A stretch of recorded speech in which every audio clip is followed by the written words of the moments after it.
ಗುರು ಬೋಧಿಪುದು ನಾಲ್ಕು ತೆರದಿಂದ ಅನ್ನುವ ಸೂತ್ರ ಆರಂಭ ಆಗಿದೆ.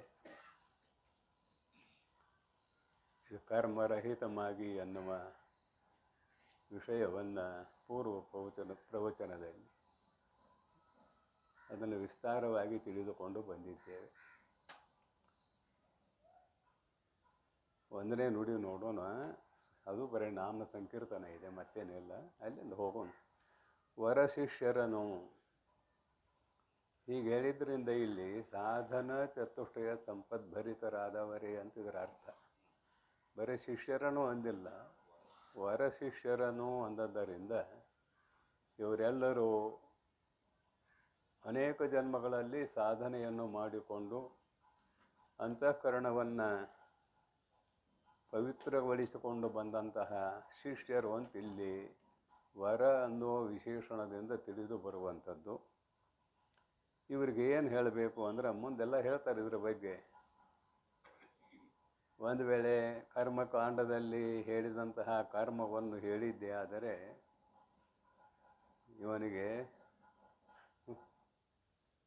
ಗುರು ಅನ್ನಬಾರದಂತ ಮುಂದೆಲ್ಲ ತಿರಸ್ಕಾರ ಮಾಡ್ತಾರೆ. ಈಗ ಆ ಮಾತುಗಳು ಬೇಡ. ನಮಗಿಲ್ಲಿ ಬೇಕಾದದ್ದು ಏನಂದ್ರೆ ವರ ಶಿಷ್ಯರನ್ನು, ಶುದ್ಧಾಂತಕರಣೆಗಳಾದ ಶಿಷ್ಯರನ್ನು ಕುರಿತು ಮುಖಾಂತರ, ದಶಾಂತರ, ಭಾವಾಂತರ, ಬಳಿಕ ಅನ್ಯೋಪದೇಶಾಖ್ಯ, ಇವು ಬರೀ ಹೆಸರಷ್ಟ 4 ತೆರನಾದ ಬೋಧಗಳನ್ನು ಹೇಳುವುದಕ್ಕೆ ನಾಮ ಸಂಕೀರ್ತನ. ಅನ್ಯೋಪದೇಶಾಖ್ಯ ಪರಿವಿಡಿದು ಕ್ರಮದಿಂದ ಈ 4 ವಿಧದ, ಈ 4 ತೆರನಾದ ಬೋಧೆಗಳಿಂದ ಗುರು ಬೋಧಿಸುವುದು ಅವಗತಿಗಳು. ಗುರುವಾದವನು ಅವಗತಿಗಳು ತಿಳಿಯುವ ಕ್ರಮದಿಂದ ಬೋಧಿಸುವುದು. ಶಿಷ್ಯರಿಗೆ ತಿಳಿಯುವ ಕ್ರಮದಿಂದ ಬೋಧಿಸುವುದು. ಇಲ್ಲಿ ಗ್ರಂಥದಲ್ಲಿ ಹೇಳಿದ್ದನ್ನು ಅಲ್ಲಿ ಎಷ್ಟು ಬರೆದಾರೋ ಅಷ್ಟನ್ನೇ ಹೇಳಿದರೆ ಉಪಯೋಗ ಆಗೋದಿಲ್ಲ. ಅಲ್ಲಿ ಬರತಕ್ಕಂತಹ ವಿಷಯಗಳನ್ನು ಪೂರ್ವಾಪರ ಆಲೋಚನೆ ಮಾಡಿ ಗುರುಗಳಾದವರು ತಿಳಿಸುವ ಪ್ರಯತ್ನವನ್ನು ಮಾಡಬೇಕು. ಶಿಷ್ಯರ ಬುದ್ಧಿ ಒಂದೇ ತೆರನಾಗಿರುವುದಿಲ್ಲ. ಭಿನ್ನ ಭಿನ್ನ ಬುದ್ಧಿಗಳು ಇರೋಣದರಿಂದ ಅಲ್ಲಿ ಎಷ್ಟು ಸಾಧ್ಯವೋ ಅಷ್ಟು ವಿಶ್ಲೇಷಣೆ ಮಾಡಿ ತಿಳಿಸಿಕೊಡುವಂತಹ ಕ್ರಮ ಇರಬೇಕು. ತಿಳಿಸಿಕೊಡುವುದಕ್ಕೂ ಒಂದು ಪದ್ಧತಿ ಇದೆ. ಆ ಪದ್ಧತಿ ಇದ್ದರೆ ಭಾಳ ಸುಲಭವಾಗಿ ಹುಡುಗರು ತಿಳಿತಾರೆ. ಈ ಪೂರ್ವದಲ್ಲಿ ಒಂದು ಮಾತು ಹೇಳಿದ್ದೇನೆ. ಸುಮ್ಮನೆ ತಮ್ಮ ತಲೆಯಾಗಿದ್ದದ್ದು ಮುಂದಿನವ್ರಿಗೆ ತಿಳಿತೇವೆ ಇಲ್ಲೋ ಅಂತ ಹಂಗೆ ಒದರಿ ಬಿಟ್ಟರೆ ಉಪಯೋಗ ಆಗೋಲ್ಲ. ಮುಂದಿನವರಿಗೆ ತಿಳಿಯುತ್ತದೆಯೋ ಇಲ್ಲವೋ ಅಂತ ವಿಚಾರ ಮಾಡಿ ಮಾತನಾಡಬೇಕು ಅನ್ನೋದು ಒಂದು ಕಿವಿ ಮಾತಷ್ಟೇ, ಇಲ್ಲಿ ಮತ್ತೇನಿಲ್ಲ. ನೋಡೋಣ ಏನಂತಾರೆ. ಪ್ರಿಯತಮೇ ಕೇಳ್, ಬ್ರಹ್ಮ ವಿಷಯಮಾಗಿರ್ಪ ಸತ್ಕ್ರಿಯೆಯೇ ಮಾಡು ಅಲಸದಿರು ಎಂಬ ನಿಯತದ ಈ ಬೋಧೆ ಮುಖಾಂತರವೂ ಅಹುದು. ನಿಷ್ಕ್ರಿಯನು ಅದ್ವಯನು ಆತ್ಮ ನೀನು ಅದರಿಂದ. ಪ್ರಿಯತಮೇ ಕೇಳ್ ಸಂಬೋಧನ ಇದೆ. ಪರಮ ಪ್ರೀತಿಗೆ ವಿಷಯವಾದ ಎಲೈ ಮೈತ್ರೇಯಿಯೇ ಕೇಳು. ಯಾಕೆ ಪರಮ ಪ್ರೀತಿಗೆ ವಿಷಯ ಆಗಿದ್ದಾಳೆ ಏನು ಅನ್ನುವುದೆಲ್ಲ ಪೂರ್ವ ಪ್ರವಚನದಲ್ಲಿ ಬಂದು ಹೋಗಿದೆ. ಮತ್ತೆ ಮತ್ತೆ ಅದರ ಚರ್ವಣ ಏನು ಅವಶ್ಯಕತೆ ಇಲ್ಲ. ಬ್ರಹ್ಮ ವಿಷಯಮಾಗಿರ್ಪ ಸತ್ಕ್ರಿಯೆಯೇ ಮಾಡಲು ಅಲಸದಿರು. ಇಲ್ಲಿ ಸತ್ಕ್ರಿಯೆ ಅಂತ ಒಂದು ಶಬ್ದ ಹಾಕ್ಯಾರ. ಜ್ಞಾನಕಾಂಡಾಂತರ್ಗತ ಕರ್ಮಕಾಂಡ, ಜ್ಞಾನಕಾಂಡಾಂತರ್ಗತ ಉಪಾಸನಾ ಕಾಂಡ, ಜ್ಞಾನಕಾಂಡಾಂತರ್ಗತ ಜ್ಞಾನಕಾಂಡ ಅಂತ ಈ ಪೂರ್ವದಲ್ಲಿ ಹೇಳಿಕೊಂಡು ಬಂದಿದ್ದಾರೆ. ಇಲ್ಲಿ ಕರ್ಮಕಾಂಡ ಯಾವುದು, ಜ್ಞಾನಕಾಂಡಾಂತರ್ಗತ ಕರ್ಮಕಾಂಡ ಯಾವುದು ಅಂದ್ರೆ ಸತ್ಕ್ರಿಯೆ. ಸತ್ಕ್ರಿಯೆ ಅಂದರೆ ಏನು ಅಂತ ಕೇಳಿದರೆ ಆತ್ಮನನ್ನೇ ಕುರಿತು ವಿಚಾರ ಮಾಡುವುದು. ಆತ್ಮ ಅಂದರೆ ನಾನು ಅಂದರೆ ಯಾರು. ಆತ್ಮ ಶಬ್ದ ಎರಡಕ್ಕೂ ಅನ್ವಯ ಆಗ್ತದೆ. ಪರಬ್ರಹ್ಮ ಚೇತನಕ್ಕೂ ಅನ್ವಯ ಆಗ್ತದೆ, ಪ್ರತ್ಯೇಕಾತ್ಮ ಚೇತನಕ್ಕೂ ಅನ್ವಯ ಆಗ್ತದೆ. ಆತ್ಮ ಶಬ್ದ ಎರಡಕ್ಕೂ ಅನ್ವಯ.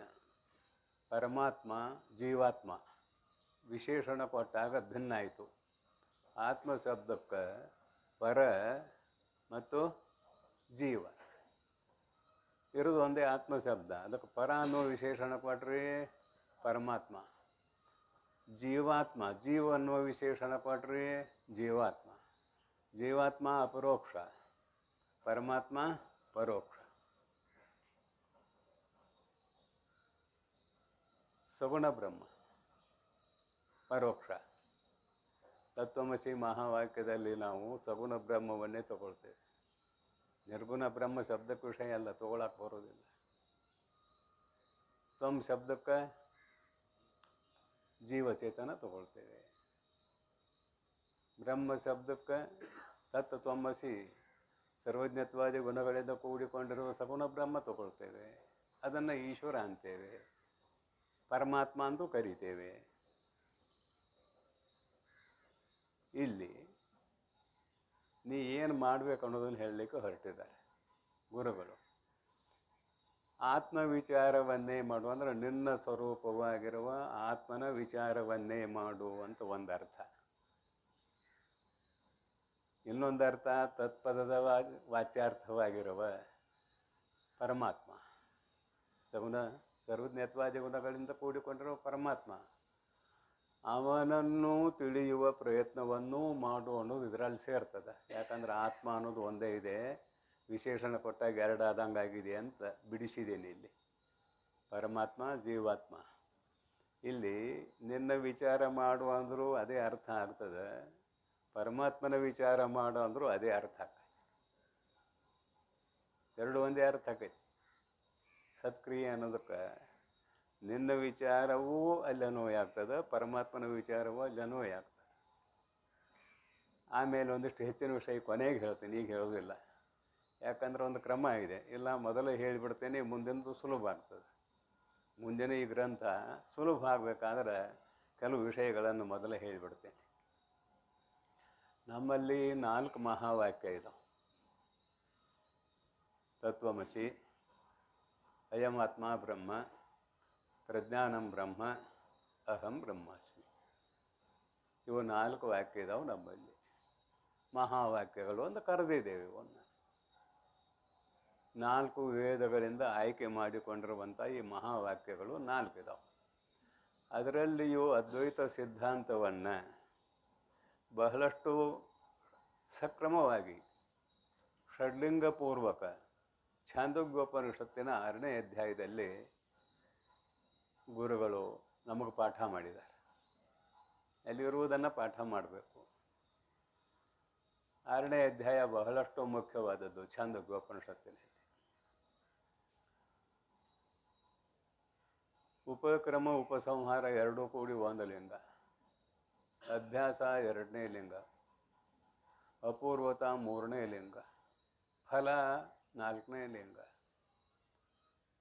ಭೇದ ಬಾಧಕ ಭೇದ ಸಾಧಕ ಅಲ್ಲಿ ಅರ್ಥವಾದ ಅಂತ ಕರಿತೇವೆ. ದ್ವೈತವನ್ನು ನಿಂದಿಸುತ್ತ ಅದ್ವೈತವನ್ನು ಸ್ತುತಿ ಮಾಡುವುದು, ಇದು ಅರ್ಥವಾದ. ಉಪಪತ್ತಿ, ಈ ಜಗತ್ತಿಗೆ ಬ್ರಹ್ಮವೇ ಕಾರಣ, ಬ್ರಹ್ಮವನ್ನು ಬಿಟ್ಟು ಮತ್ತೊಂದು ಕಾರಣ ಅಲ್ಲ, ಆ ಬ್ರಹ್ಮವೇ ಸತ್ಯ ಅಂತ ತಿಳಿಸುವುದು ಉಪಪತ್ತಿ, ಹೊಂದುಗಡೆ ಆಗುವುದು ಅಂತ. ಉಪಕ್ರಮ ಉಪಸಂಹಾರ ಮೊದಲೇ ಹೇಳಿದ್ದೀನಿ. ಉಪಕ್ರಮ ಅಂದ್ರೆ ಸದೈವ ಸೌಮ್ಯ ಇದಮಗ್ರ ಆಸೀತ್ ಏಕಂ ಏವ ಅದ್ವಿತೀಯಂ, ಇದು ಉಪಕ್ರಮ. ಬ್ರಹ್ಮ ಆರಂಭ ಆಯಿತು, ಸತ್ ಏವ ಸೌಮ್ಯ ಇದಮಗ್ರ ಆಸೀತ್. ಉಪಸಂಹಾರ ಯಾವುದು ಅಂತ ಕೇಳಿದರೆ ಐತದಾತ್ಮ್ಯಂ ಸರ್ವಂ ತತ್ ಸತ್ಯಂ ಸ ಆತ್ಮ ತತ್ವಮಸಿ ಶ್ವೇತಕೇತೋ, ಇದು ಮುಕ್ತಾಯ ಆಯಿತು, ಉಪಸಂಹಾರ ಆಯಿತು. ಶಾಸ್ತ್ರ ಅಲ್ಲಿ ಉಪಸಂಹಾರ ಆಯಿತು. ಅವೆರಡೂ ಕೂಡಿ ಪ್ರಥಮ ಲಿಂಗ. ಅಭ್ಯಾಸ ಅನ್ನೋದು 9 ಸಲ ಹೇಳ್ಯಾರ. ತತ್ವಮಸಿ ಅನ್ನೋದನ್ನು 9 ಸಲ ಹೇಳ್ಯಾರ. ಮತ್ತೆ ಮತ್ತೆ ಮತ್ತೆ ಮತ್ತೆ ಅದನ್ನು ಹೇಳ್ಯಾರ. ಮಧ್ಯದಲ್ಲಿ ತಿಳಿಯಲಿಲ್ಲ ಅಂದಾಗ ಅನೇಕ ಗಿಡದ ರಸಗಳು ಜೇನುತುಪ್ಪದಲ್ಲಿರ್ತದೆ. ಜೇನುಹುಳ ಅನೇಕ ಗಿಡದ ರಸಗಳನ್ನು ತಂದು ಕೂಡಿಸಿರ್ತದೆ. ಯಾವ ಗಿಡದಿಂದ ಯಾವ ರಸ ಬಂದಿದೆ ಅನ್ನೋದು ಗೊತ್ತಾಗೋದಿಲ್ಲ. ಯಾವ ಗಿಡದಿಂದ ಯಾವ ರಸ ಬಂದಿದೆ ಅನ್ನೋದು ಗೊತ್ತಾಗೋದಿಲ್ಲ. ಹಾಗೆ ಇಲ್ಲಿ ಸೂಕ್ಷ್ಮ ಇದೆ ಆತ್ಮತತ್ವವನ್ನು ತಿಳಿದುಕೊಳ್ಳುವುದು ಅಂತ ಹೇಳುವ ಸಂದರ್ಭ ಅದು. ಅದಕ್ಕೆ ಅವ್ನಿಗೆ ಸಮಸ್ಯೆ ಬರ್ತದೆ. ಯಾರಿಗೆ? ಶ್ವೇತಕೇತುವಿಗೆ. ಉದ್ದಾಲಕ ಮಹರ್ಷಿಗಳು ಹೇಳ್ತಾರೆ ಶ್ರದ್ಧೆಯಿಂದ ಕೇಳು ಅಂತಾರೆ. ಶ್ರದ್ಧೆಯಿಂದ ಕೇಳು, ಶ್ರದ್ಧತ್ವ ಸೌಮ್ಯ, ಶ್ರದ್ಧೆ ಇಲ್ಲದಿದ್ರೆ ಆಗೋದಿಲ್ಲ, ಶ್ರದ್ಧೆಯಿಂದ ಕೇಳು ಅನ್ನುವಂಥ ಸಂದರ್ಭ ಅಲ್ಲಿ ಕೊಟ್ಟಾರೆ. 9 ಸಲ ಅಂತಹ ಉತ್ತಮ ಜಿಜ್ಞಾಸು ಕೇಳುವ ಪ್ರಸಂಗ. ಷಡಂಗ ಸಹಿತ 4 ವೇದಗಳನ್ನು ಕಂಠಸ್ಥ ಮಾಡಿಕೊಂಡು ಬಂದಿದ್ದಾನೆ. ಅಂತಹ ಉತ್ತಮ ಜಿಜ್ಞಾಸುವಿಗೆ 9 ಸಲ ಹೇಳಬೇಕಾಗಿ. ಆಮೇಲೆಯೂ ಕೂಡ ಗಂಧರ್ವ ದೇಶದ ರಾಜನ ಉದಾಹರಣೆಯನ್ನು ಕೊಟ್ಟ ನಿನ್ನನ್ನು ನೀನೇ ತಿಳಿದುಕೊಳ್ಳಬೇಕು ಅನ್ನುವಂಥ ಅಭಿಪ್ರಾಯವನ್ನು ವ್ಯಕ್ತ ಮಾಡಿದ್ದಾರೆ. ಕೊನೆಗೆ 9 ಸಲ ಹೇಳಿದರೂ ಆತ್ಮ ಸಾಕ್ಷಾತ್ಕಾರ ಆಗಲಿಲ್ಲ. ಅದಕ್ಕೆ ತತ್ವಮಸಿ ಮಹಾವಾಕ್ಯದ ಸಕಲ ಅರ್ಥವನ್ನು ನಾವು ಛಾಂದೋಗ್ಯೋಪನಿಷತ್ನಲ್ಲಿ ನೋಡ್ತೇವೆ. ಇದನ್ನು ಉಪದೇಶ ಪರ ವಾಕ್ಯ ಅಂತ ಅಂಗೀಕಾರ ಮಾಡಿದ್ದೇವೆ. ತತ್ ತ್ವಂ ಅಶಿ, ಉಪದೇಶ ಪರ. ಶ್ರೀ ಗುರು ವಚನೋಪದೇಶವನಾಲಿಶಿ ಅನ್ನುವಾಗ ಈ ಪೂರ್ವದಲ್ಲಿ ಚಿಂತನೆ ಮಾಡಿ ಆಗೈತಿ. ಉಪದೇಶ ಅಂದರೆ ಅತ್ಯಂತ ಸಮೀಪದಲ್ಲಿರುವ ವಿಷಯವನ್ನು ಅಥವಾ ವಸ್ತುವನ್ನು ತಿಳಿಸಿಕೊಡುವಂತಹ ವಾಕ್ಯಗಳು. ಜೀವಾತ್ಮನಿಗೆ ಅತ್ಯಂತ ಸಮೀಪದಲ್ಲಿರುವ, ಶಾಸ್ತ್ರ ಕೇಳೋರು ಯಾರಂದ್ರೆ ಜೀವಾತ್ಮ. ಅತ್ಯಂತ ಸಮೀಪದಲ್ಲಿರುವುದು ಯಾವುದು ಅಂತ ಕೇಳಿದ್ರೆ ಕೂಟಸ್ಥ ಚೇತನ, ಅದುವೇ ಬ್ರಹ್ಮ. ಅದನ್ನು ತಿಳಿಸಿಕೊಡುವುದು ಶಾಸ್ತ್ರದ ಕರ್ತವ್ಯ. ಆದರೆ ಸ್ವಾನುಭೂತಿಯೇ ಇಲ್ಲಿ ಪ್ರಮಾಣ. ಇಲ್ಲಿ ಅನುಭೂತಿ ಪ್ರಮಾಣ ಅಂತ ಹೇಳ್ಕೊಂಬಂದ್ರೆ ನಾವು ಜ್ಞಾನಕಾಂಡ, ಅಂತರ್ಗತ ಕರ್ಮಕಾಂಡ, ಉಪಾಸನಾಕಾಂಡ, ಜ್ಞಾನಕಾಂಡ, ಅದು ಅನುಭೂತಿ ಪ್ರಮಾಣ. ಪ್ರಕೃತದಲ್ಲಿ ತತ್ವಮಸಿ ಮಹಾವಾಕ್ಯವನ್ನು ಭಾಳ ಸುಂದರವಾಗಿ ಹೇಳಿದ್ದಾರೆ ಅಂತ ಆರಂಭ ಮಾಡಿದ್ದೀವಿ. ಉಪಕ್ರಮ ಉಪಸಂಹಾರ ಹೇಳಿದ್ದೀವಿ. ಉಳಿದದ್ದೆಲ್ಲ ಸಂದರ್ಭ ಬಂದಾಗ ವಿವರಣೆ ಆಗ್ತದೆ. ಅಭ್ಯಾಸ ಹೇಳಾಗೈತಿ. ಫಲ ಏನು, ಫಲ ಅಂತ ಯಾಕೆ ಬರೋದ್ರು, ಮತ್ತು ಅದ್ರ ಬಗ್ಗೆ ಚಿಂತನೆ ಇದೆ. ತಿಳಿಸುವ ದೃಷ್ಟಿಯಿಂದ ಫಲ ಅಂದರು, ತಿಳಿಸುವ ದೃಷ್ಟಿ ಫಲ ಅಂದರು. ಫಲ ಅಂದ್ರೆ ಅಪ್ರಾಪ್ಯವಾದರ ಪ್ರಾಪ್ತಿ ಫಲ. ಅಪ್ರಾಪ್ಯ ಪ್ರಾಪ್ತಿ ಫಲಂ. ಇಲ್ಲದೆ ಇದ್ದುದರ ಪ್ರಾಪ್ತಿ ಆಯ್ತಂದ್ರೆ ಫಲ ಅಂತ ಕರಿತೇವೆ. ಯೋಗಕ್ಷೇಮ ಅಂತ ಒಂದು ಶಬ್ದ ಇದೆ. ಮತ್ತೊಂದು ಬಂದು ಇವನ ಹತ್ತಿರ ಕೂಡಿಕೊಂಡಾಗ ಯೋಗ, ಅದನ್ನು ರಕ್ಷಣೆ ಮಾಡುವುದು ಕ್ಷೇಮ. ಯೋಗಕ್ಷೇಮಂ ವಹಾಮ್ಯಹಂ. ಭಗವಂತ ಹೇಳ್ಯಾನ, ನನ್ನ ಭಕ್ತಿ ಯಾವಿದ್ದಾನೆ ಅವನು ಯೋಗಕ್ಷೇಮ ನಾನು ನೋಡ್ಕೊಳ್ತೇನೆ ಅಂತ. ಅವ್ನಿಗೆ ಏನು ಬೇಕು ಅದನ್ನು ತಂದು ಕೊಡ್ತೇನೆ, ಅವನ್ನ ನಾ ಹೇಗೆ ರಕ್ಷಣೆ ಮಾಡಬೇಕು ಅನ್ನೋದು ಮಾಡ್ತೇನೆ ಅಂತ. ಇಲ್ಲಿ ಫಲ ಅನ್ನೋ ಶಬ್ದ ಮುಮುಕ್ಷುಗಳಿಗೆ ತಿಳಿಸುವುದಕ್ಕಾಗಿ ಮೋಕ್ಷವೇ ಫಲ ಅಂತ ಅಂಗೀಕಾರ ಮಾಡಿದ್ದೇವೆ. ಮೋಕ್ಷವೇ ಫಲ. ವಾದ ಮಾಡಿದರೆ ಅದು ಫಲ ಅಲ್ಲ, ತಿಳಿಸುವ ದೃಷ್ಟಿಯಿಂದ ಹೇಳಿದ್ದೇವೆ. ಯಾಕಂದರೆ ಸ್ವರೂಪದ ಆವಿರ್ಭಾವ ಆಗೈತೆ. ಇಲ್ಲಿ ಹೊಸದಾಗಿ ಏನು ಬಂದಿಲ್ಲ. ಅದರ ಮೇಲಿನ ಆವರಣ ಹೋಗೈತೆ. ಆವಿರ್ಭಾವ ಅಂದ್ರೇನು? ಅದರ ಮೇಲಿರುವ ಆವರಣ ಹೋಗೈತೆ. ಅದಕ್ಕಾಗಿ ತಿಳಿಸುವ ದೃಷ್ಟಿಯಿಂದ ಫಲ ಅಂತಾರೆ. ಉಪಕ್ರಮ ಉಪಸಂಹಾರ ಅಭ್ಯಾಸ ಅಪೂರ್ವತ. ಅಪೂರ್ವತ ಅಂದ್ರೆ ಯಾವುದೇ ಪ್ರಮಾಣಗಳಿಂದ ಗೊತ್ತಾಗುವುದಿಲ್ಲ, ಉಪನಿಷತ್ ಪ್ರಮಾಣದಿಂದ ಮಾತ್ರ ತಿಳಿಲಿಕ್ಕೆ ಬರ್ತದೆ ಅಂದಾರೆ. ಅದನ್ನು ಕೂಡ ಹಿಂದೆ ಚರ್ಚೆ ಮಾಡಿದ್ದೇವೆ. ಉಪನಿಷತ್ ಪ್ರಮಾಣ ಏನು ಮಾಡ್ತದೆ ಅಂತ ಕೇಳಿದರೆ ಜಗತ್ತು ಮಿಥ್ಯಾ ಅಂತ ನಿಶ್ಚಯ ಮಾಡ್ತದೆ. ಉಪನಿಷತ್ ಪ್ರಮಾಣ ಜಗತ್ತು ಮಿಥ್ಯೆ. ಆ ಮಿಥ್ಯಾಭೂತವಾದ ವಸ್ತು ತೋರ್ಬೇಕಾದ್ರೆ ಒಂದು ಆಧಾರ ಬೇಕು. ಮಿಥ್ಯಾಭೂತವಾದ ವಸ್ತು ತೋರಬೇಕಾದ್ರೆ ಒಂದು ಯಥಾರ್ಥವಾದ ಪದಾರ್ಥ ಇರಬೇಕು, ಅದು ಆಧಾರ. ಇದನ್ನು ತೆಗೆದಿಟ್ಬಿಟ್ರು, ಜಗತ್ತು ಮಿಥ್ಯಾ ಅಂತ ಹೇಳಿಬಿಟ್ರು. ಇನ್ನು ಉಳಿದದ್ದು ಯಥಾರ್ಥವಾದ ವಸ್ತು ಅಂತ ಅವನ ತಿಳ್ಕೊಬೇಕು. ಯಾರೋ ಶಿಷ್ಯನ ತಿಳ್ಕೊಳ್ಬೇಕು. ಅದೇ ನೀನು ಅಂತ ಉಪನಿಷತ್ ಹೇಳ್ತದೆ. ಪರಂತು ಅನುಭವಕ್ಕೆ ಬರಬೇಕಾದ್ರೆ ಸ್ವಂತ ಅವನ ತಿಳಿದುಕೊಳ್ಳಬೇಕು ಅನ್ನುವಂಥ ಅಭಿಪ್ರಾಯ. ಅಡಿಗೆ ಭಾಳ ರುಚಿಯಾಗೈತಿ, ಭಾಳ ರುಚಿಯಾಗೈತಿ, ಭಾಳ ಸಿಹಿ ಆಗೈತಿ ಅಂತ ಒಬ್ಬ ಹೇಳಿದ. ಕೇಳಿದವನಿಗೆ ಆ ರುಚಿ ಅನುಭವ ಬಂತೇನು? ನಾವು ಹೇಳಲಿಲ್ಲ, ಭಾಳ ರುಚಿಯಾಗೈತಿ, ಭಾಳ ಸಿಹಿ ಆಗೈತಿ, ಏನೇನೋ ಹೇಳಿದ ಶಬ್ದ. ನಾವು ಕೇಳಿದವಾಗ ಅದರ ಅನುಭವ ಬಂತೇನೋ ಅಂದ್ರೆ ಬಂದಿಲ್ಲ. ಮತ್ತು ಯಾವಾಗ ಅನುಭವ ಬರ್ತದೆ? ಅದನ್ನು ಉಂಡಾಗ ಅನುಭವ ಬರ್ತದೆ. ಹಾಗೂ ಉಪನಿಷತ್ತ ಗುರುಗಳು ನೀನ ಬ್ರಹ್ಮ ನೀನ ಬ್ರಹ್ಮ ನೀನ ಬ್ರಹ್ಮ ಅಂತ ಹೇಳ್ತಾರೆ.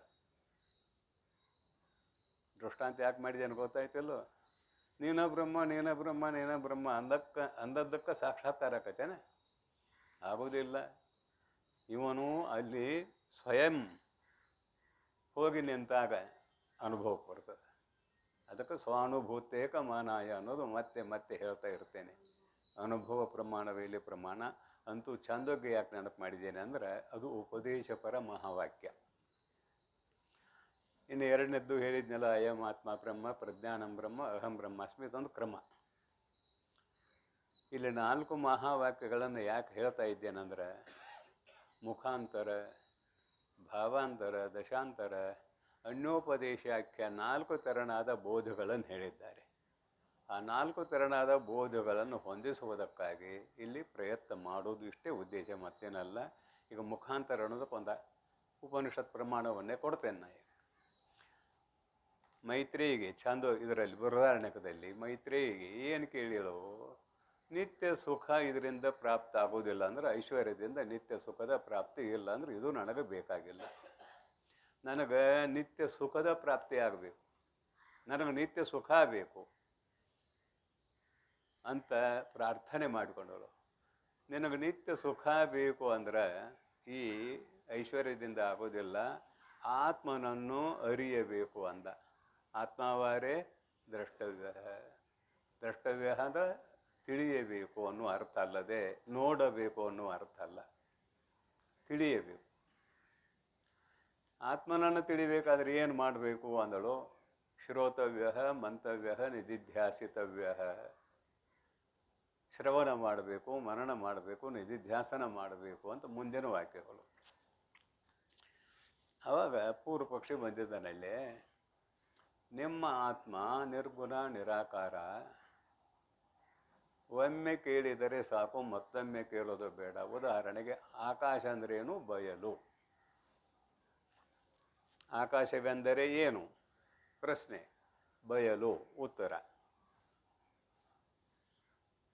ಮತ್ತೆ ಮತ್ತೆ ಹೇಳಬೇಕಾ ಬಯಲು ಬಯಲು ಬಯಲು ಅಂತ? ಪ್ರಶ್ನೆ ಏನು ಮಾಡಿದ? ಆಕಾಶವೆಂದರೆ ಏನು ಪ್ರಶ್ನೆ ಮಾಡಿದ, ಬಯಲೇ ಆಕಾಶ. ಉತ್ತರ ಮುಗಿದೋಯ್ತಿಲ್ಲ ಇಲ್ಲಿ. ಹಾಗೆ ನಿರಾಕಾರವಾದ ಬ್ರಹ್ಮ ಶಬ್ದಕ್ಕೆ ವಿಷಯ ಅಲ್ಲದಿದ್ದರೂ ಕೂಡ ನೀವೇನು ಮಾಡ್ಕೊಂಡ್ರಿ, ಮಾಯಾ ಅನ್ನೋ ಉಪಾಧಿಯನ್ನು ಸೇರಿಸಿಕೊಂಡು ಸರ್ವಜ್ಞತ್ವಾದಿ ಗುಣಗಳಿಂದ ಕೂಡಿಕೊಂಡಿರುವ ಚೇತನ, ಈಶ್ವರ ಚೇತನ, ತತ್ಪದದ ವಾಚ್ಯಾರ್ಥ. ಲಕ್ಷ್ಯಾರ್ಥಕ್ಕೆ ಹೋಗೋನು ವಾಚ್ಯಾರ್ಥ ಇಟ್ಕೊಂಡ್ರೆ ಕಿಂಚಿಜ್ಞತ್ವಾದಿ ಗುಣಗಳಿಂದ ಕೂಡಿಕೊಂಡಿರುವ ಜೀವಚೇತನಕ್ಕೂ ಸರ್ವಜ್ಞತ್ವಾದಿ ಗುಣಗಳಿಂದ ಕೂಡಿಕೊಂಡಿರುವ ಈಶ್ವರ ಚೇತನಕ್ಕೂ ಅಭೇದ ಹೊಂದುಗಡೆ ಆಗೋದಿಲ್ಲ. ಅವಾಗ ಏನು ಮಾಡಿದ್ರಿ? ಭಾಗತ್ಯಾಗ ಲಕ್ಷಣ ಮಾಡಿದ್ರಿ. ಎರಡು ಕಡೆ ಚೇತನ ಉಳಿಸ್ಕೊಂಡ್ರಿ, ಉಪಹಿತ ಚೇತನ. ಆಮೇಲೆ ಹಸಿಪದ್ದಿಂದ ಅದನ್ನು ಉಪಹಿತ ಭಾಗ ತೆಗೆದ್ರಿ, ಅಖಂಡ ಚೈತನ್ಯ ಅಂತ ಆಯಿತು. ಇದು ತತ್ವಮಸಿ ಮಹಾವಾಕ್ಯ ಹೇಳುವಾಗ ಇಷ್ಟು ಅರ್ಥ ಹೇಳಿದ್ದೀರಿ. ಈ ಅಖಂಡ ಚೈತನ್ಯ ನಿರ್ಗುಣ ನಿರಾಕಾರ ಇದು ಸಾವಯವ ಅಲ್ಲ, ನಿರವಯವ. ಈ ನಿರವಯವವಾದ ಆತ್ಮತತ್ವದ ವಿಷಯಕವಾಗಿ ಒಮ್ಮೆ ಶ್ರವಣ ಮಾಡಿದ್ರೆ ಸಾಕಾಯ್ತಲ್ಲ ಅಂತ ನಾವು ಪೂರ್ವಪಕ್ಷಿ. ಈಗ ಆಕಾಶ ಅಂದ್ರೆ ಬಯಲು ಅಂತ ಹೇಳಿದಂತೆ ನಿರ್ಗುಣ ನಿರಾಕಾರವಾದ ಅಖಂಡ ಚೈತನ್ಯವೇ ನಿನ್ನ ಸ್ವರೂಪ ಅಂತ ಹೇಳಿದರೆ ಸಾಕಲ್ಲ, ಮತ್ತೆ ಮತ್ತೆ ಯಾಕೆ ಹೇಳಬೇಕು ಅನ್ನುವುದು ಪೂರ್ವ ಪಕ್ಷಿಯ ಅಭಿಪ್ರಾಯ. ಅದಕ್ಕೆ ಉತ್ತರ ಕೊಟ್ಟರು. ಶ್ರೋತವ್ಯ, ಆಮೇಲೆ ಮಂತವ್ಯ, ನಿಧಿಧ್ಯಾಸಿತವ್ಯ ಅಂತ ಅಲ್ಲೇ ಬರೆದಾರು ಉಪನಿಷತ್ನಲ್ಲಿ. ಕೇಳಬೇಕು, ಕೇಳಿದ್ದನ್ನು ಮನನ ಮಾಡಬೇಕು, ಮನನ ಆದಮೇಲೆ ನಿಧಿಧ್ಯಾಸನ ಮಾಡಬೇಕು ಅಂತ ಅಲ್ಲಿ ಬರೆದಾರು ಅಂತ ಒಂದು ಸಹಜ ಉತ್ತರ ಕೊಟ್ಟರು ಭಗವತ್ಪಾದರು. ಸಹಜ ಉತ್ತರ ಕೊಟ್ಟರು. ಯಾಕಂದ್ರೆ ಉಪನಿಷತ್ತಿನಲ್ಲಿರುವ ಶಬ್ದಗಳನ್ನು ಬಿಡಕ್ಕೆ ಬರುವುದಿಲ್ಲ. ಅವನು ಬಿಟ್ಟು ಸ್ವಬುದ್ಧಿಯಿಂದ ಮಾತಾಡಿದರೆ ತರ್ಕ ಆಕೈತಿ. ಅವನು ಹೊಂದಿಸಿಕೊಂಡೇ ಮಾತನಾಡಬೇಕು. ಹೀಗಾಗಿ ಭಗವತ್ಪಾದರು ಏನು ಮಾಡಿದ್ರು, ಉಪನಿಷತ್ತಿನಲ್ಲಿ ಬರುವಂತಹ ವಾಕ್ಯಗಳನ್ನೂ ಬಿಡದೆ, ಶಬ್ದಗಳನ್ನೂ ಬಿಡದೆ ಅವಾಗ ಹೇಳಿದರು ಶ್ರವಣ ಮನನ ನಿಧಿಧ್ಯಾಸನ ಮಾಡ್ಬೇಕಂತ ಹೇಳ್ಯಾರಪ್ಪ. ಅದಕ್ಕೆ ಮತ್ತೆ ಮತ್ತೆ ಇದ್ರ ಚಿಂತನೆ ನಡೆದ ಅಂದರು. ಒಂದು ಸಲ ಶ್ರವಣ ಸಾಕು, ಒಂದು ಸಲ ಮನನ ಸಾಕು, ಒಂದು ಸಲ ನಿಧಿಧ್ಯಾಸನ ಸಾಕು ಅಂತ ಮತ್ತೇನಂದ, ಒಮ್ಮೆ ಮನನ ಒಮ್ಮೆ ನಿಧಿಧ್ಯಾಸನ, ಶ್ರವಣ ಅಂತೂ ಒಮ್ಮೆ ಅಂತ ಹೇಳ್ಯಾನ. ಅವಾಗ ಇವರು ಭಗವತ್ಪಾದರು ಉತ್ತರ ಕೊಟ್ರು ಅವಾಗ. ಅಲ್ಲಿನ್ನೂ ತವ್ಯ ಪ್ರತ್ಯಯ ಅಂತಿದೆ, ಅದರ ವ್ಯಾಕರಣಕ್ಕೆ ಸಂಬಂಧಪಟ್ಟದ್ದು ಬಿಡ್ರಿ. ಇಲ್ಲಿ ಶ್ರೋತವ್ಯ ಮಂತವ್ಯ ನಿಧಿಧ್ಯಾಸಿತವ್ಯ ಅನ್ನೋದಕ್ಕೆ ಪೂರ್ವ ಪಕ್ಷಿ ಇದು ಕೂಡ ಒಂದು ಸಲ ಕೇಳೋದು, ಒಂದು ಸಲ ಮನನ ಮಾಡೋದು, ಒಂದು ಸಲ ನಿಧಿಧ್ಯಾಸನ ಮಾಡೋದು ಹೊಂದಗಡೆ ಆಗೋದಿಲ್ಲ. ಕೇಳುವ ಸಮಕಾಲದಲ್ಲಿ ಆತನಿಗೆ ನಿರ್ಗುಣ ನಿರಾಕಾರವಾದ ಬ್ರಹ್ಮದ ಸಾಕ್ಷಾತ್ಕಾರ ಆಗಲಿಕ್ಕೇ ಬೇಕು. ನಿರ್ಗುಣ ನಿರಾಕಾರವಾದ ಬ್ರಹ್ಮದ ಸಾಕ್ಷಾತ್ಕಾರ ಅಂದರೆ ತತ್ಪದದ ಲಕ್ಷ್ಯಾರ್ಥವು ಇವನಿಗೆ ತಿಳಿಯದೇ ಹೋದರೆ ಮನನ ಹೆಂಗೆ ಮಾಡ್ತಾನಿವ? ಶಬ್ದದ ಅರ್ಥ ತಿಳಿದ್ರೆ ಮುಂದೆ ಮನನ ಮಾಡಕ್ಕೆ ಬರ್ತದೆ. ತತ್ಪದದ ಅರ್ಥ ತಿಳಿಲಿಲ್ಲ ಮನನ ಮಾಡ್ತಾನೆ ಅಂದರೆ ಅದ್ಯಾಂಗ ಅಂತ ಹೆಂಗೆ? ಹೀಗೆ ಅಡ್ಡ ತಿಡ್ಡ ಕೇಳಿದಾಗ ಅಂದರು ಇಲ್ಲಿ ಶ್ರವಣ ತವ್ಯ ಪ್ರತ್ಯಯ ಇದೆಯಲ್ಲ, ಶ್ರೋತವ್ಯ ಮಂತವ್ಯ ನಿಧಿಧ್ಯಾಸಿತವ್ಯ. ಇದಕ್ಕೆ ನಿಜವಾದ ಅರ್ಥ ಏನಂದ್ರೆ ತಮ್ಮ, ಬಾಹ್ಯದಲ್ಲಿ ಹರಿಯುವ ಅಂತಃಕರಣ ವೃತ್ತಿಯನ್ನು ಅಂತರ್ಮುಖ ಮಾಡುವಂಥದಕ್ಕೆ ಅರ್ಥ ಇದೆ ಅಂತ ಭಾಷ್ಯ ಬರೆದ್ದಾರೆ. ಅಂತರ್ಮುಖ ಮಾಡು, ಆತ್ಮನ ಕಡೆ ಮುಖ ಮಾಡು. ಅಂತಃಕರಣ ವೃತ್ತಿ ಇಂದ್ರಿಯಗಳ ದ್ವಾರ ಹೊರಗೆ ಹೋಗ್ತಿರ್ತದೆ. ಆ ಅಂತಃಕರಣ ವೃತ್ತಿಯು ಹೊರಗೆ ಹೋಗದಂತೆ ಒಳಮುಖ ಮಾಡು ಅನ್ನೋದು ಇಲ್ಲಿ ಅರ್ಥ ಇದೆ ಅಂತ ಭಗವತ್ಪಾದರು ವ್ಯಾಖ್ಯಾನ ಮಾಡಿದ್ದಾರೆ ಇದಕ್ಕೆ. ಅದನ್ನು ಇಲ್ಲಿ ಯಾಕೆ ನೆನಪು ಮಾಡೀನಿ ಅಂದ್ರೆ ಹೊಂದುಗಡೆ ಇದೆ. ಮುಖಾಂತರ ಪ್ರಥಮ ಬೋಧೆ ಏನು? ಮುಖಾಂತರ. ನಿನ್ನ ವೃತ್ತಿಯನ್ನು ಆತ್ಮನ ಕಡೆ ಮುಖ ಮಾಡು ಅಂತ ಎಲ್ಲ ಶಿಷ್ಯರಿಗೆ ಇದು ಶಿಷ್ಯರನ್ನು ಅಂತ ಬರೆದಾರೆ, ಹೊರ ಶಿಷ್ಯರನ್ನು ಅಂತ ಬರೆದಾರೆ. ಮುಖಾಂತರ ಅನ್ನೋದಕ್ಕೆ ಏನು ಅರ್ಥ ಅಂತ ಕೇಳಿದರೆ, ನಿನ್ನ ಅಂತಃಕರಣ ವೃತ್ತಿ ಇಂದ್ರಿಯಗಳ ದ್ವಾರ ಹೊರಗೆ ಹೋಗದಂತೆ. ಅಂದರೆ ರೂಪ, ರಸ, ಗಂಧ, ಶಬ್ದ, ಸ್ಪರ್ಶ ಇವುಗಳು ಅಲೀಕ ಪದಾರ್ಥಗಳಂತ ನಿಶ್ಚಯ ಮಾಡಿಬಿಡು. ತೋರ್ತಾವ, ಆದರೆ ಅವಕ್ಕೆ ಇರುವಿಕೆ ಇಲ್ಲ. ಈ ನಿಶ್ಚಯ ಮಾಡಿದಾಗ ಸಹಜವಾಗಿ ನಿನ್ನ ಅಂತಃಕರಣ ವೃತ್ತಿಯು ಒಳಮುಖವಾಗುತ್ತದೆ. ಒಂದಕ್ಕೊಂದು ಲಿಂಕ್ ಐತಿ. ಹೊರಗಿನ ಪದಾರ್ಥಗಳು ಸತ್ಯ ಅಂತ ತಿಳ್ಕೊಂಡ್ರೆ ಇವರ ಅಪ್ಪಗೂ ಅಂತರ್ಮುಖ ಆಗೋದಿಲ್ಲ. ಅವು ಮತ್ತೆ ಹೊರಗೆ ಹೋಗುವ ವೃತ್ತಿ ಮತ್ತೆ ಹೊರಗೆ ಹೋಗೋದ. ಜಗತ್ತು ತೋರ್ತದ, ಆದರೆ ಅದಕ್ಕೆ ಇರುವಿಕೆ ಇಲ್ಲ. ಇರುವಿಕೆ ಇಲ್ಲ ಅಂದ್ರೆ ಅಲೀಕ. ಶಾಸ್ತ್ರದ ದೃಷ್ಟಿಯಿಂದ ಜಗತ್ತು ಇಲ್ಲವೇ ಇಲ್ಲ, ಅಲೀಕ. ಅದು ತಿಳಿಸುವಾಗ ನಾವು ಏನೇನೋ ಅದಕ್ಕೆ ಅರ್ಥ ಮಾಡಿ ಮುಮುಕ್ಷುಗಳ ತಲೆಯಲ್ಲಿ ಬರಲಿ ಅಂತ ಹೇಳಿದ್ದೇವೆ ಅಂತ ಗುರುಗಳು ಹೇಳಿದ ವಿಷಯ ಇದು, ಮತ್ತೇನಲ್ಲ. ಈಗ ಮುಖಾಂತರ ಅಲ್ಲಿ ಬರೋಣ. ಈಗ ಒಂದೇ ನುಡಿ ಅರ್ಥ ಏನು? ಮುಖಾಂತರ ಅನ್ನೋದಕ್ಕೆ ಬರೋಣ. ನಿನ್ನ ಅಂತಃಕರಣದ ವೃತ್ತಿ ಇಂದ್ರಿಯಗಳ ದ್ವಾರ ಹೊರಗೆ ಹೋಗದೆ ಏನಾಗಬೇಕು? ಅಂತರ್ಮುಖ ಆಗಬೇಕು. ಅಂತರ್ಮುಖ ಆಗ್ಬೇಕಂದ್ರೆ ಅದಕ್ಕೆ ವಿಷಯ ಏನು? ಇಂದ್ರಿಯಗಳ ದ್ವಾರ ಹೊರಗೆ ಹೋಗುವುದಕ್ಕೆ ರೂಪ, ರಸಗಂಧ, ಶಬ್ದ, ಸ್ಪರ್ಶ ವಿಷಯ ಇದಾವೆ. ಈಗ ಅಂತರ್ಮುಖ ಮಾಡ್ರಿ ಅಂದ್ರಿ, ವಿಷಯ ಏನು? ಆತ್ಮವೇ ಅಲ್ಲಿ ವಿಷಯ. ಆತ್ಮನನ್ನು ತಿಳಿದುಕೊಳ್ಳುವ ಪ್ರಯತ್ನವೇ ವಿಷಯ. ತಿಳಿಸುವಾಗ ಇದೆಲ್ಲ ವಿಷಯ ಅಂತ ಕರಿತೇವೆ. ತಿಳಿದ ಮೇಲೆ ಅದು ವಿಷಯ ಅಲ್ಲಪ್ಪ ಅಂತ ಹೇಳ್ತೇವೆ. ಏನು ಮಾಡ್ತದೆ ಅಂತರ್ಮುಖ ವೃತ್ತಿ ಅಂತ ಕೇಳಿದರೆ, ಬಾಹ್ಯ ಪದಾರ್ಥಗಳನ್ನು ಸಂಪೂರ್ಣವಾಗಿ ನೀತಿಗಳೆಯುವುದಕ್ಕೆ ಸಹಾಯವಾಗುತ್ತದೆ. ಇಲ್ಲಿ ಅಂತರ್ಮುಖ ಅಂತ ನೋಡ್ರಿ. ಶಬ್ದಾರ್ಥ ನೋಡೋಣ. ಪ್ರಿಯತಮೇ ಕೇಳ್, ಬ್ರಹ್ಮ ವಿಷಯಮಾಗಿರ್ಪ. ಅಲ್ಲಿರೋದನ್ನು ಹೇಳಕತ್ತೇನೆ. ಗ್ರಂಥಕಾರರು ಬರ್ತಾರೆ. ಬ್ರಹ್ಮ ವಿಷಯಮಾಗಿರ್ಪ, ಬ್ರಹ್ಮವೇ ವಿಷಯವಾಗಿರುವ ಸತ್ಕ್ರಿಯೆಯೇ. ಆತ್ಮನ ಬಗ್ಗೆ ವಿಚಾರ ಮಾಡುತ್ತಾ ಹೊರಗಿನ ಪದಾರ್ಥಗಳನ್ನು ನೀತಿಗಳಿಯೋದು ಬಹಳ ಮುಖ್ಯ ಇದೆ. ಇಲ್ಲಿ ಸತ್ಕ್ರಿಯೆಯೇ ಮಾಡು, ಅದರದ್ದೇ ಚಿಂತನೆ. ಇಲ್ಲಿ ಎರಡು ಹೇಳಿದ್ದೇನೆ. ಮೊದಲ ಆತ್ಮಶಬ್ದ ಬ್ರಹ್ಮ ಅಂತ ಇಲ್ಲಿ ಇಟ್ಕೊಂಡಿದಾರಲ್ಲ, ಆತ್ಮಶಬ್ದನ ಎರಡು ಹೇಳಿದ್ದೇನೆ. ಮೊದಲು ಒಂದು ಜೀವಚೇತನ, ಒಂದು ಈಶ್ವರ ಚೇತನ. ನೀ ಈಶ್ವರ ಚೇತನ ಚಿಂತನೆ ಮಾಡಿದರೂ ಜೀವಚೇತನಕ್ಕೆ ಅನ್ವಯ ಆಗ್ತದೆ. ನೀ ಜೀವಚೇತನ ಅನ್ವಯ ಮಾಡಿದರೂ ಈಶ್ವರ ಚೇತನಕ್ಕೆ ಅನ್ವಯ ಆಗ್ತದೆ. ಅಲ್ಲಿ ವಿಶೇಷಣಗಳನ್ನು ತೆಗೆದಾಗಿತ್ತು. ಅಂತೂ ಇಲ್ಲೇನಂತಾರೆ?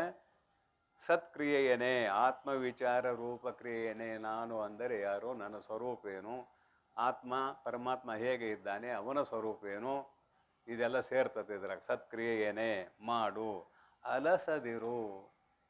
ಇದೊಂದು ಭಾಳ ಅವಶ್ಯಕವಾದದ್ದು. ಪ್ರಪಂಚದ ವ್ಯವಹಾರದಲ್ಲಿ ಆಲಸ್ಯ ಇಲ್ಲ ನಮಗೆ. ಸತಿಪತಿ ಸಂಪದವನ್ನು ಎಳಸಿ ಮಾಂದಮತಿ ಕಂಡ ಕೆಲಸವನ್ನು ಕ್ಷಿತಿಯೊಳು ಅಲಸದೇ ಎಸಗುವಂತೆ. ಗುರು ದೇವತೆಗಳು ಎನ್ನ ಒಡಲಿಗೆ ಸೇವಾ ಮಾಡುವಂಥ ಬುದ್ಧಿಯನ್ನು ಕೊಡುವಂತ ನಿಜಕೊಂಡು ಒಂದು ಕಡೆ ಕೇಳ್ಕೊಂಡಿದ್ದಾರೆ. ಇದರಲ್ಲಿ ಆಲಸ್ಯ ಬರ್ತದೆ, ಪರಮಾರ್ಥದಲ್ಲಿ ಆಲಸ್ಯ ಬರ್ತದೆ, ಪಾರಮಾರ್ಥಿಕ ದಾರಿಯಲ್ಲಿ ಆಲಸ್ಯ ಬರ್ತದೆ. ಪರಂತು ಹೊರಗೆ ಪ್ರಾಪಂಚಿಕ ವ್ಯವಹಾರದಲ್ಲಿ ಆಲಸ್ಯ ಬರೋದೇ ಇಲ್ಲ. ಯಾಕಂದ್ರೆ ನಾವೆಲ್ಲರೂ ಅದರಾಗ ಮುಳುಗಿದ್ದೀವಿ. ಮತ್ತೇನು ಬಿಡಿಸಿ ಹೇಳಬೇಕಾಗಿಲ್ಲ ಅದನ್ನು. ಅಲಸದಿರು ಅಂತ ಯಾಕಂದ್ರು, ಇಲ್ಲಿ ಆಲಸ್ಯ ಉಂಟಾಗ್ತದಂತ ಅಂದರು. ಮತ್ತು ಇಲ್ಲಿ ಆಲಸ್ಯ ಉಂಟಾಗದಿದ್ರೆ ಅಲಸದಿರು ಅಂತ ಹೇಳೋದು ಕೆಲಸ ಏನಿತ್ತೆ? ದುರಿತ ಕರ್ಮವನ್ನು ಒಲ್ಲದಿರು. ನೀವು ಪಾಪ ಕರ್ಮದಲ್ಲಿ ತೊಡಗಿದ್ದಂಥ ದುರಿತ ಕರ್ಮವನ್ನು ಒಲ್ಲದಿರು ಅಂದರು. ಮತ್ತು ಅವ ಪಾಪ ಕರ್ಮದಲ್ಲಿ ತೊಡಗದೇ ಹೋಗಿದ್ದಾರೆ, ದುರಿತ ಕರ್ಮವನ್ನು ಒಲ್ಲದಿರು ಅಂತ ಹೇಳೋ ಕೆಲಸ ಇರಲಿಲ್ಲ. ಹಾಗೆ ಇಲ್ಲಿಯೂ ಕೂಡ ಆಲಸ್ಯ ಬರೋಣದರಿಂದ ನಿದ್ರಾ ತಂದ್ರೆ ಇವೆಲ್ಲ ಪ್ರತಿಬಂಧಕ ಇದಾವೆ. ಇಲ್ಲಿ ನಿದ್ರೆ ಬರ್ತದೆ, ತೂಕಡಿಕೆ ಬರ್ತದೆ. ಅದಕ್ಕಂದ್ರು ಅಲಸದಿರು.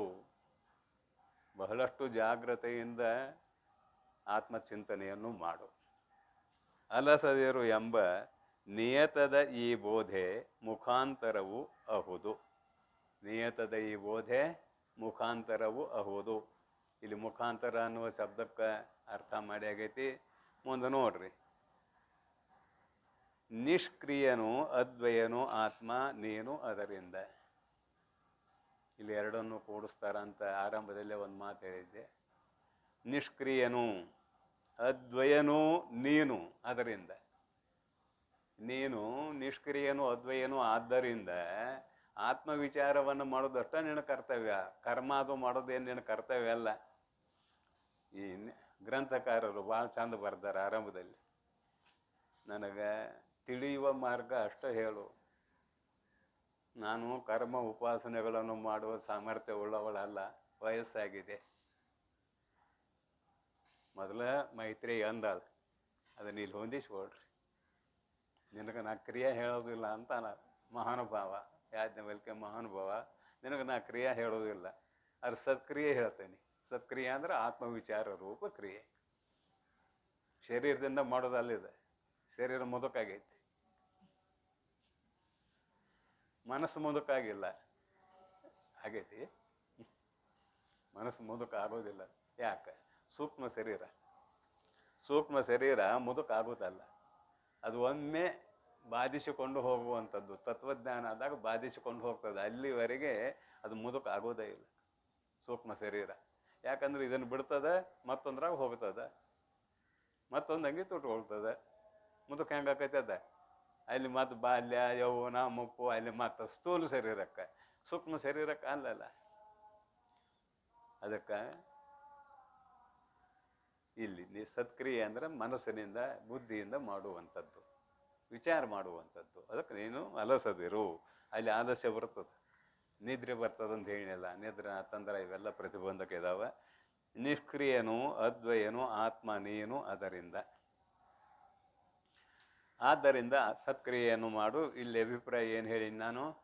ಅಂತರ್ಮುಖ ವೃತ್ತಿ ಆಗಲಿ ಅಂತ. ಮುಖಾಂತರ ಅನ್ನೋದಕ್ಕೆ ಇಲ್ಲಿ ವ್ಯಾಖ್ಯಾನ. ಮುಂದಿನ ನೋಡೋಣ. ವಿರತಿಯನು ಆತ್ಮಾಭಿರತಿಯನು ಅಂತರದಿಂದೆ ಪರಮನು ಅದ್ವಯನು ಎಂದು ತಿಳುಪುವ ವರಬೋಧೆಯು ಅದು ದಶಾಂತರವು ಅಹುದು ಎಂದು ನಿರ್ಧರಿಸು. ಶ್ರುತಿ ಸಿದ್ಧವು ಅಹುದಾಗಿ.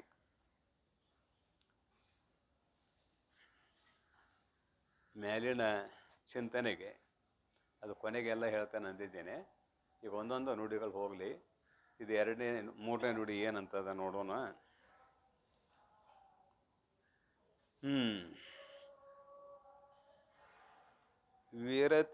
ವಿರತಿಯನು ಆತ್ಮಾಭಿರತಿಯನು. ಮೊದಲು ವಿರತಿ, ಮತ್ತೆ ಯಾಕೆ ಹೇಳ್ತಾರೋ? ಇಲ್ಲಿ ವರ ಶಿಷ್ಯರು ಅಂದರು, ಅವರು ವೈರಾಗ್ಯ ಉಳ್ಳವರು ಅಂದರು. ಮತ್ತೆ ಈ ಶಬ್ದವನ್ನು ಯಾಕೆ ಹೇಳ್ತಾರೆ? ವಿರತಿ ಅಂದ್ರೆ ವೈರಾಗ್ಯ. ರಾಗ ಅಂದ್ರೆ ವಿಷಯಗಳಲ್ಲಿ ಪ್ರೀತಿ, ವಿರಾಗ ಅಂದ್ರೆ ವೈರಾಗ್ಯ. ಶರೀರ ಇರುವವರೆಗೆ ವ್ಯವಹಾರ, ಊಟ ಮಾಡೋದು, ಸ್ನಾನ ಮಾಡೋದು, ಹೇಳೋದು ಕೇಳೋದು ಇದೆಲ್ಲ ನಡೆಯಲೇಬೇಕು. ಆದರೆ ಕ್ಷುದ್ವ್ಯಾಧಿಶ್ಚ ಚಿಕಿತ್ಸತಾಂ ಭಿಕ್ಷೌಷಧಂ ಭುಜ್ಯತಾಂ. ಕ್ಷುದ್ವ್ಯಾಧಿಯನ್ನು ನಿವಾರಣೆ ಮಾಡಿಕೊಳ್ಳೇಬೇಕು. ತತ್ವಜ್ಞಾನಿಯರಾಗಿರಲಿ, ಸಾಧಕರಾಗಿರಲಿ. ಇಲ್ಲಿ ಸಾಧಕರಿಗೆ ಹೊಂದುಗಡೆ ಆಗುವಂಥ ಮಾತಾಯಿತು. ಊಟ ಮಾಡುವಾಗ ಅನಾಸಕ್ತಿಯಿಂದ ಮಾಡು. ಹೊರಗಿನ ಪದಾರ್ಥಗಳನ್ನು ನೋಡುವಾಗ, ಯಾಕಂದ್ರೆ ತೋರಬೇಕಲ್ಲ ಹೊರಗಿನ ಪದಾರ್ಥಗಳ ಸಾಧಕನಿಗೆ, ಅನಾಸಕ್ತಿಯಿಂದ ನೋಡು. ನೋಡಬೇಡ ಅಂತಲ್ಲ.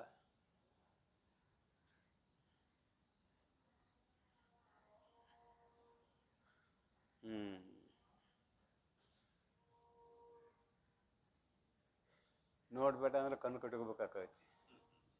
ಕಣ್ಣು ಕಟ್ಕೊಂಡ್ರೆ ಒಬ್ರಿಗೊಬ್ರು ಆಕ್ಸಿಡೆಂಟ್ ಆಗ್ತೈತಿ. ನೋಡು, ಯಾರು ನೋಡಕ್ಕೆ ಯಾರು ಬೇಡ ಅಂತಾರೆ.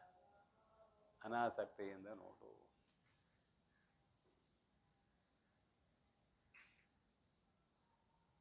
ಪ್ರಕೃತಿಂ ಯಾಂತಿ ಭೂತಾನಿ ನಿಗ್ರಹ ಕಿಂ ಕರಿಷ್ಯತಿ. ಭೂತಾನಿ ಪ್ರಕೃತಿಂ ಯಾಂತಿ, ಸಕಲ ಜೀವರಾಶಿಗಳು ಸ್ವಭಾವವನ್ನು ಮೀರಿ ನಡೆಯುವುದಕ್ಕೆ ಆಗೋದಿಲ್ಲ.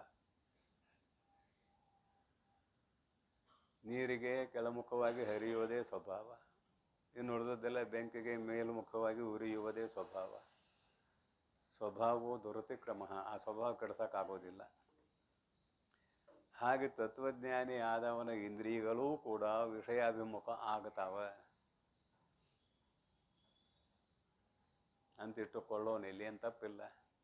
ಆದರೆ ಸಾಧಕನಿಗೆ ಹೇಳ್ತಾರೆ ಅಲ್ಲಿ, ತತ್ವಜ್ಞಾನಿ ಆದವನು ವಿಷಯಾಭಿಮುಖ ಆಡ್ತಾನೆ, ಬಾಧಿತ ಅನುವೃತ್ತಿಯನ್ನು ನೋಡ್ತಿರ್ತಾನಂತ ಅಷ್ಟೇ ಅಭಿಪ್ರಾಯ ಅಲ್ಲಿ. ಇನ್ನು ಸಾಧಕನಿಗೆ ಅನ್ವಯ ಮಾಡೋಣ ಅದನ್ನು. ನಾವು ಶಾಸ್ತ್ರ ಹೇಳೋದು ಸಾಧಕನಿಗೆ, ತತ್ವಜ್ಞಾನಿಗೆ ಅಲ್ಲ. ಮತ್ತು ಕಣ್ಣು ಮುಚ್ಕೊಂಡಿದ್ದಾನೆ ತತ್ವಜ್ಞಾನಿ, ಅವನು ನೋಡಿ ಹೇಳಬೇಕಲ್ಲ. ಅವನು ಇಂದ್ರಿಯ ಹೊರಗೆ ಬರ್ತಾವೆ, ಆದ್ರೆ ಅವನು ತಟಸ್ಥಾಗಿ ಎದ್ಕೊಂಡು ಹೇಳ್ತಿರ್ತಾನಂತ ಅವನಿಗೆ ಅನ್ವಯ ಮಾಡಿದ್ದೇವೆ ಈ ಪೂರ್ವದಲ್ಲಿ. ಈಗ ಸಾಧಕನಿಗೆ ಹೇಳಬೇಕು.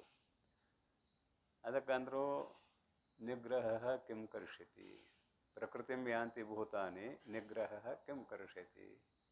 ನಿಗ್ರಹ ಮಾಡೋದು ಅಷ್ಟು ಸುಲಭ ಅಲ್ಲ ಅಂದ ಭಗವಂತ. ಮುಂದೆ ಹೇಳ್ತಾನೆ ಅದಕ್ಕೆ, ಇಂದ್ರಿಯಸ್ಯೇಂದ್ರಿಯಸ್ಯಾರ್ಥೆ ರಾಗದ್ವೇಷವು ವ್ಯವಸ್ಥಿತವು ತಯೋ ವಶಂ ನ ಆಗಚ್ಚೇತ್ ತೌ ಹಿ ಪರಿಪಂಥಿನವು. ಈ ಶ್ಲೋಕ ಯಾಕೆ ನೆನಪು ಮಾಡಿದ್ದೇನೆ ಅಂತ ಕೇಳಿದರೆ, ಕಣ್ಣು ನೋಡಲಿ, ಕಿವಿ ಕೇಳಲಿ, ನಾಲಿಗೆ ಊಟ ಮಾಡಲಿ, ಏನೆಲ್ಲ ನಡೀಲಿ ವ್ಯವಹಾರ, ಆದರೆ ರಾಗ ದ್ವೇಷ ಎರಡು ತೆಗಿ ಅಂತಾರಲ್ಲಿ. ಒಂದು ರಾಗ, ಒಂದು ದ್ವೇಷ. ಒಂದು ರಾಗ, ಒಂದು ದ್ವೇಷ. ರಾಗವಿಲ್ಲದೆ ಪದಾರ್ಥವನ್ನು ನೋಡು, ದ್ವೇಷವಿಲ್ಲದೆ ಪದಾರ್ಥವನ್ನು ನೋಡು. ಅದು ಈಶ್ವರ ಸೃಷ್ಟಿ. ರಾಗ ಇಲ್ಲದೆ ನೋಡಿದಾಗ ಇದೊಂದು ಮಾಂಸದ ಮುದ್ದೆ, ನನ್ನ ಶರೀರ, ಎಲುಬಿನ ಹಂದರ, ಚರ್ಮದ ಹೊದಿಕೆ. ಇದರಲ್ಲಿ ಏನು ರಾಗ ಇಲ್ಲದ ಸಹಜವಾಗಿ ನೋಡು. ಒಂದು ಗಿಡ ನೋಡಿದಂತೆ ಇದನ್ನು ನೋಡಲ್ಲ. ರಾಗ ದ್ವೇಷ ಎರಡೂ ಇರಬಾರ್ದು. ಇಂದ್ರಿಯಗಳು ಹೊರಗೆ ಹೋಗಲಿ, ಯಾರು ಬೇಡಂತಾರೆ. ತಯೋಹೋ ವಶಂನ ಆಗಚ್ಚೇತ್, ರಾಗ ದ್ವೇಷಗಳಿಗೆ ಅಧೀನ ಆಗಬೇಡ. ಇದುವೇ ಅನಾಸಕ್ತಿ. ಆಸಕ್ತಿ ಇಲ್ಲ. ಆಸಕ್ತಿ ರಣವಿಶ್ವಂಗ ಪುತ್ರದಾರ ಗೃಹಾದೇಶೋ. ಆಸಕ್ತಿ, ಆಸಕ್ತಿ ಬೇರೆ, ಆಸಕ್ತಿ ಬೇರೆ. ಏನು ನೀಡ್ಯಾರು ಊಟ ಮಾಡೋದು ಅಷ್ಟೇ ಕೆಲಸ, ಇದು ಆಸಕ್ತಿ. ಇದು ಹಂಗಾಗೈತೆ ಹೆಂಗಾಗೈತೆ ಅಂತೇಳಿ ನೋಡಿ ಉಣ್ಣೋದು ಆಸಕ್ತಿ. ಇದೆಲ್ಲರಿಗೂ ತಿಳಿಯುವಂಥದ್ದು. ಎಲ್ಲಿವರೆಗೆ ಪದ ರುಚಿ? ನಾಲ್ಗೆ ತುದಿ ಅದಕ್ಕೆ ಅಂಟಿದಾಗ ಅಷ್ಟ ರುಚಿ. ಇನ್ನಟ್ಟು ಒಳಗೆ ಹೋಯ್ತು, ಇನ್ನೂ ಗಂಟಲ್ದಾಗ ಇಡೋದಿಲ್ಲ, ಇನ್ನಟ್ಟು ಒಳಗೆ ಹೋಯ್ತು, ಅದು ರುಚಿ ಗೊತ್ತಿಲ್ಲ. ಪೂರ ಒಳಗೆ ಹೋದ್ಮೇಲೆ ಆಗೇನು ಗೊತ್ತೇ ಇಲ್ಲ. ಸುಮ್ಮನೆ ಊಟ ಮಾಡು. ಅಲ್ಲಿ ಹಂಗಾಗೈತೆ ಹೆಂಗಾಗೈತೆ ಅಂತ ಮನಸ್ಸಿನಾಗ ತೊಗೊಳಕ್ಕೆ ಹೋಗಬೇಡ. ಇದೇ ಆಸಕ್ತಿ ಅಥವಾ ಅನಾಸಕ್ತಿ. ಆಸಕ್ತಿ ಅಲ್ಲ, ನ ಆಸಕ್ತಿ ಅನಾಸಕ್ತಿ. ಇದಕ್ಕೆ ಆಸಕ್ತಿ ಅಂತ ಕರೆದಾರೆ. ರಾಗದ್ವೇಷ ವ್ಯವಸ್ಥಿತವು. ರಾಗದ್ವೇಷ ಎರಡು ತೆಗೆದು ಬಿಡು. ಇದುವೇ ವಿರತಿ. ವಿರತಿ ಅಂದರೆ ಎಲ್ಲ ಬಿಟ್ಟು ಓಡು ಅಂತ ಅಲ್ಲ. ನೀ ಎಲ್ಲರ ಇರು, ಯಾವುದರ ಆಶ್ರಮದಲ್ಲಿರು, ಏನೂ ತಕರಾರಿಲ್ಲ. ಆದರೆ ವೈರಾಗ್ಯ ಭಾಳ ಮುಖ್ಯ. ವೈರಾಗ್ಯ ಅಂದ್ರೆ ಏನು ಅದನ್ನು ವ್ಯಾಖ್ಯಾನ ಮಾಡಕತ್ತೇನೆ ಈಗ, ಮತ್ತೇನಿಲ್ಲ. ವೈರಾಗ್ಯ ಅಂದ್ರೆ ಎಲ್ಲ ಬಿಡೋದಂತಲ್ಲ, ನೋಡುವುದು ಬಿಡುದಂತಲ್ಲ, ಕೇಳೋದು ಬಿಡುವುದಂತ ಉಣ್ಣೋದು ಬಿಡುವುದು ಅಂತ ಅಲ್ಲ. ಮತ್ತೇನು? ಅನಾಸಕ್ತನಾಗಿ ವ್ಯವಹಾರ ಮಾಡು ಅನ್ನುವುದೇ ವಿರತಿ. ಸತ್ಕ್ರಿಯೆ ಏನು ಮಾಡುವಂದ್ರೆ ಮುಖಾಂತರ ಬೋಧೆ, ನಿಷ್ಕ್ರಿಯನು ಆತ್ಮನೇನದ್ರಿಂದ ವಿರತಿಯನು. ಮೊದಲು ವಿರತಿ ಗೊತ್ತಾಯ್ತಲ್ಲ ಈಗ. ಪ್ರಾಪಂಚಿಕ ಪದಾರ್ಥಗಳಲ್ಲಿ ಅನಾಸಕ್ತಿ, ಇಷ್ಟೇ, ಮತ್ತೇನಿಲ್ಲ. ಭಾಳದ್ರಾಗೇನು ತೊಂದರೆ ಇಲ್ಲ. ಇದನ್ನು ಸಾಧಿಸ್ಲಿಕ್ಕೆ ಕಷ್ಟನೂ ಇಲ್ಲ. ನಮ್ಮ ಮನಸ್ಸು ಎಲ್ಲೋ ತೊಡಗಿದಾಗ ಏನೇನೋ ಮಾಡ್ತಿರ್ತೇವೆ, ಅದು ಗೊತ್ತಾಕತ್ತೇನ? ಏನೂ ಗೊತ್ತಾಗೋದಿಲ್ಲ. ಎಲ್ಲೋ ಹೋಗೈತೆ ಮನಸ್ಸಾಗ, ಇಲ್ಲಿ ಏನೇನೋ ಮಾಡಕತ್ತತಿ. ಅದಕ್ಕಂದ್ರು ವಿರತಿಯನು. ಮೊದಲು ಅಂತರದಿಂದೆ ಮೊದಲ ವಿರಕ್ತಿ ಉಂಟಾಗಲಿ. ನನಗೆ ಪದಾರ್ಥಗಳಲ್ಲಿ ಇರುವ ಆಸಕ್ತಿ ಹೊರಟು ಹೋಗಲಿ, ಅನಾಸಕ್ತನಾಗ ಮೊದಲು. ಅಂತರದಿಂದ ಆಮೇಲೆ ಆತ್ಮಾಭಿರತಿಯನು.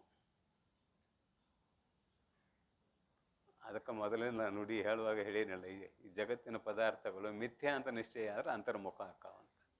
ಅದಕ್ಕೆ ವಿರತಿಯನು ಹೇಳಿದ್ದನ್ನು ಮತ್ತೊಂದು ರೀತಿಯಿಂದ ಹೇಳ್ತಾ ಇದ್ದಾರೆ, ಮತ್ತೇನಿಲ್ಲ. ವಿರತಿಯನು ಆತ್ಮಾಭಿರತಿಯನು, ಆಮೇಲೆ ಅಂತರದಿಂದ ಅಂದ್ರೆ ಆಮೇಲೆ ಆತ್ಮಾಭಿರತಿಯನು. ಪರಮನು ಅದ್ವಯನೆಂದು, ಆ ಪರಮಾತ್ಮನು ಅದ್ವಯನು. ಅದಕ್ಕೆಲ್ಲ ಪ್ರಮಾಣಗಳಿದಾವೆ. ಏಕಂ ಏವ ಅದ್ವಿತೀಯಂ, ಅದ್ವಯನು. ನೇಹ ನಾನಾಸ್ತಿ ಕಿಂಚನ, ಸಾಕಷ್ಟು ಪ್ರಮಾಣಗಳಿದಾವೆ. ಅದ್ವಯನೆಂದು ತಿಳುಪುವ ವರಬೋಧೆ. ಗುರುಗಳೇನು ಹೇಳಬೇಕು? ಮೊದಲು ವಿಷಯದಲ್ಲಿ ಅನಾಸಕ್ತನಾಗು, ಆಮೇಲೆ ಆತ್ಮನ ಕಡೆ ಮುಖ ಮಾಡು ಅಂತ ಗುರುಗಳು ಹೇಳಬೇಕು. ಪರಮನು ಅದ್ವಯನೆಂದು ತಿಳಿಸುವ ವರಬೋಧೆಯದು ದಶಾಂತರಬಹುದು. ವರಬೋಧೆಯದು ದಶಾಂತರಬಹುದು. ಏನು ದಶಾಂತರ? ವಿಷಯಗಳನ್ನು ಅನಾಸಕ್ತನಾಗಿ ನೋಡು ಅಂದ್ವಿ. ಈಗ ಶರೀರ ಇದೆ, ಮೊದಲು ಈ ಜಗತ್ತು ಸತ್ಯ, ಈ ಶರೀರವು ಸತ್ಯ ಅನ್ನೋ ಭಾವ ಇತ್ತು ಸಾಧಕರಿಗೆ. ನಾನು ಪುರುಷ ಸ್ತ್ರೀ ಇದೆಲ್ಲ ಇತ್ತು. ಈಗ ದಶಾಂತರ, ಈ ಜಗತ್ತು ಸತ್ಯ ಅಲ್ಲ, ಈ ಶರೀರವೂ ಕೂಡ ಸತ್ಯ ಅಲ್ಲ, ಆತ್ಮವೇ ನಾನು ಸತ್ಯ ಅನ್ನುವ ಭಾವನೆಯನ್ನು ತಂದುಕೋ. ಇದು ಚಿಂತನೆ ಮಾಡುವಂಥ ವಾಕ್ಯಕ್ಕೆ ಹೊಂದ್ಗಡೆ ಆಗ್ತದೆ. ಆಮೇಲೆ ಅದನ್ನು ಜೋಡಿಸೋನು. ದಶಾಂತರ ಅಂದ್ರೇನು? ಜಗತ್ತು ಸತ್ಯ, ಈ ಶರೀರವೇ ನಾನು ಅನ್ನುವ ದಶೆ ಇತ್ತು. ಇದು ದಶೆ ಅನ್ನೋ ಶಬ್ದದ ಅರ್ಥ. ಇದನ್ನು ಬಿಡಿಸಿರೋ ಗುರುಗಳು. ನೀನು ಆತ್ಮ, ದಶಾಂತರ. ನೀ ಜಡ ಅಲ್ಲ, ನೀನು ಚೇತನ, ದಶಾಂತರ. ಇದನ್ನು ಹೇಳ್ತದೆ ಅಯಮಾತ್ಮ ಬ್ರಹ್ಮ ಅನ್ನುವಂಥ ವಾಕ್ಯ. ಅಯಮಾತ್ಮ ಬ್ರಹ್ಮ. ಈ ಅಯಂ ಶಬ್ದಕ್ಕದು ಆಮೇಲೆ ಹೇಳ್ತಾನಂತ ಹೇಳಿದ್ದೀನಿ.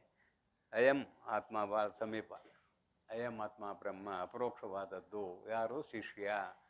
ಶಿಷ್ಯ ಅಪರೋಕ್ಷ, ಅವನ ಆತ್ಮವು ಕೂಡ ಅವನಿಗೆ ಅಪರೋಕ್ಷ. ಅಯಂ ಆತ್ಮ ಬ್ರಹ್ಮ, ಅದೇ ಬ್ರಹ್ಮ ಅಂತ ಹೇಳುವಂಥ ವಾಕ್ಯ ಇಲ್ಲಿ ಹೊಂದ್ಗಡೆ ಆಗ್ತದೆ. ಇದು ದಶಾಂತರ. ದಶಾಂತರ ಬೋಧೆ. ಅದು ಮೇಲಿನ ವಾಕ್ಯಕ್ಕೆ ಆತ್ಮಾಭಿಮುಖ ಮಾಡು ಅಂತ ಹೇಳಿಬಿಟ್ಟಿದ್ದೇವೆ. ಇದು ದಶಾಂತರ ಬೋಧೆ. ಕೊನೆಗೆ ಅವನ್ನೆಲ್ಲ ಜೋಡಿಸೋನು. ಈಗ ಸದ್ಯಕ್ಕೆ ಅದೊಂದು ವಾಕ್ಯ ಸುಮ್ಮನೆ ಜೋಡಿಸಿದ್ದೇನೆ ಇಲ್ಲಿ, ನಿಮಗೆ ಅಭಿಪ್ರಾಯ ಯೋಗ್ಯ ಅನ್ನೋದು ಗೊತ್ತಾಗಲಿ ಅಂತ. ಆತ್ಮಾಭಿರತಿಯನು ಪರಮನು ಅದ್ವಯನೆಂದು, ಅದೆಲ್ಲ ಆಯಿತು. ಅದ್ವಯನೆಂದು ತಿಳುಪುವ ವರಬೋಧೆಯದು ದಶಾಂತರವು ಅಹುದೆಂದು ನಿರ್ಧರಿಸು. ಶ್ರುತಿ ಸಿದ್ಧಬಹುದಾಗಿ. ಅಯಮಾತ್ಮ ಬ್ರಹ್ಮ ಅನ್ನುವ ಶ್ರುತಿಯು ಇಲ್ಲಿ ಇರೋಣದರಿಂದ ನೀ ಏನು ಅಂತ ಕೇಳಿದರೆ, ಆತ್ಮ, ಜಡವಾದ ಶರೀರ ನಾನಲ್ಲ, ಚೇತನ ರೂಪವಾಗಿರುವ ಆತ್ಮನೇ ನಾನಾಗಿದ್ದೇನೆ ಎನ್ನುವ ಭಾವನೆಯೇ ದಶಾಂತರ ಭಾವನೆ ಅಂತ ಇಲ್ಲಿ ಜೋಡಿಸ್ಕೊಳ್ಳೋಣ.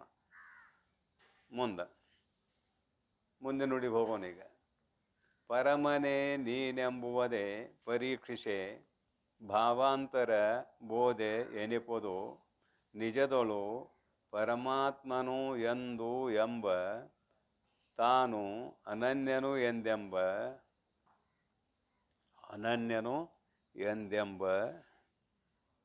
ಎಂದೆಂಬವು ಎರಡು ಭಾವನೆಗಳು ಪುಷಿಯಕ್ಕೂ.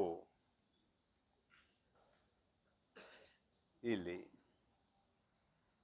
ಪರಮನೆ ನೀನು ಎಂಬುವುದೇ ಪರೀಕ್ಷಿಸೆ ಭಾವಾಂತರ ಬೋಧೆ ಎನಿಪುದು ನಿಜದೊಳು ಪರಮಾತ್ಮನು ಎಂದು ಎಂಬ ತಾನು ತಾನು ಮಾಡೋದಾಡ ತಾನು ಅಷ್ಟ ತಗೊಳ್ಳೋನಲ್ಲಿ ಅನನ್ಯನು ಎಂದೆಂಬ ಮಾಡೋನಲ್ಲಿ ತಾನು ಮಾಡಿದ್ರೆ ಅಪರಾಧ ಆಕತಿ. ಅನನ್ಯನು ಯಾರೊಡನೆ ಅನನ್ಯನು? ಚೇತನದೊಡನೆ ಅನನ್ಯನು ಅಂತ. ಅನನ್ಯನು ಎಂದೆಂಬವು ಎರಡು ಭಾವನೆಗಳು ಪುಷಿಯಕ್ಕೂ. ಈ ರೀತಿಯನ್ನು ಅರ್ಥ ಮಾಡ್ಲಿಕ್ಕೆ ಬರ್ತದೆ. ತಾನು ಅನ್ಯನು ಎಂದೆಂಬ ಭಾವನೆ ಪುಷಿಯಕ್ಕೂ ಅಂತೂ ಅರ್ಥ ಮಾಡಲಿಕ್ಕೆ ಸಾಧ್ಯ ಇದೆ. ತಿಳಿಸುವ ದೃಷ್ಟಿಯಿಂದ ತಾನು ಅನ್ಯನು ಅನ್ನುವಂತಹ ಭಾವ ಇತ್ತು, ಅದು ಸುಳ್ಳು. ಪರಮಾತ್ಮನಿಗಿಂತ ನಾನು ಅನ್ಯ, ನನಗಿಂತ ಪರಮಾತ್ಮ ಅನ್ಯ ಅನ್ನುವ ಭಾವ ಏನಿತ್ತು ಅದು ಸುಳ್ಳು ಅಂತ ಅರ್ಥ ಮಾಡಲಿಕ್ಕೂ ಇಲ್ಲಿ ಸಾಧ್ಯ ಇದೆ. ಸಾಧ್ಯ ಇಲ್ಲ ಅಂತ ಇಲ್ಲ. ಇವನು ಸ್ವರೂಪ ಪರಮಾತ್ಮನಿಗಿಂತಲೂ ಅನನ್ಯವೇ ಆಗಿರಬಹುದು. ಇವನ ಅನುಭವಕ್ಕೆ ಬಂದಿಲ್ಲ. ಇವನ ಅನುಭವಕ್ಕೆ ಬಂದಿಲ್ಲ ಅನ್ನುವಾಗ ಅದಕ್ಕೆ ಏನರ್ಥ ಮಾಡಬೇಕು? ತಾನು ಅನ್ಯನು ಅಂತ ಪದಚ್ಛೇದ ಮಾಡಬೇಕು. ಅನುಭವಕ್ಕೆ ಬಂತು ತಾನು ಅನನ್ಯನು ಅಂತ ಪದಚ್ಛೇದ ಮಾಡಬೇಕು. ಎರಡು ಕಡೆ ಹೊಂತದ. ಆದರೆ ಇಲ್ಲಿ ತಾನು ಅನ್ಯನು ಅಂತ ಇಟ್ಟುಕೊಳ್ಳೋನೀಗ ಉಪದೇಶ ನಡೆದದ. ಅದಕ್ಕೆ ಇದನ್ನೆರಡನ್ನೂ ವಿಭಾಗ ಮಾಡಿದ್ದೇನೆ ಬೇಕಂತ. ಇಲ್ಲಿ ತಾನು ಅನನ್ಯನು ಅನ್ನಕ್ಕೂ ಬರ್ತದೆ, ತಾನು ಅನ್ಯನು ಅನ್ನಕ್ಕೂ ಬರ್ತದೆ. ಆದರೆ ತಾನು ಅನ್ಯನು ಅಂತ ಬಿಡಿಸ್ಬೇಕಿಲ್ಲಿ. ನೋಡ್ರಿ ಶಬ್ದ ಏನಿದೆ ಇಲ್ಲಿ, ತಾನನ್ಯನೆಂದೆಂಬ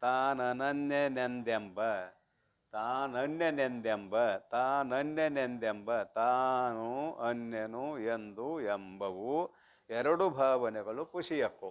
ಅದಕ್ಕಾಗಿ ಇಲ್ಲಿ ತಾನು ಅನ್ಯನು ಅಂತ ಪದಚ್ಛೇದ ಮಾಡು ಚಲೋ. ಎರಡು ಭಾವನೆಗಳು ಪುಷಿಯಕ್ಕೂ ಅಂತ ಹೇಳೋರಿದ್ದಾರೆ. ಇಲ್ಲಿ ಪ್ರಜ್ಞಾನಂ ಬ್ರಹ್ಮ ಅಂತ ಇಟ್ಟುಕೊಳ್ಳೋಣ ಒಂದಿಷ್ಟು.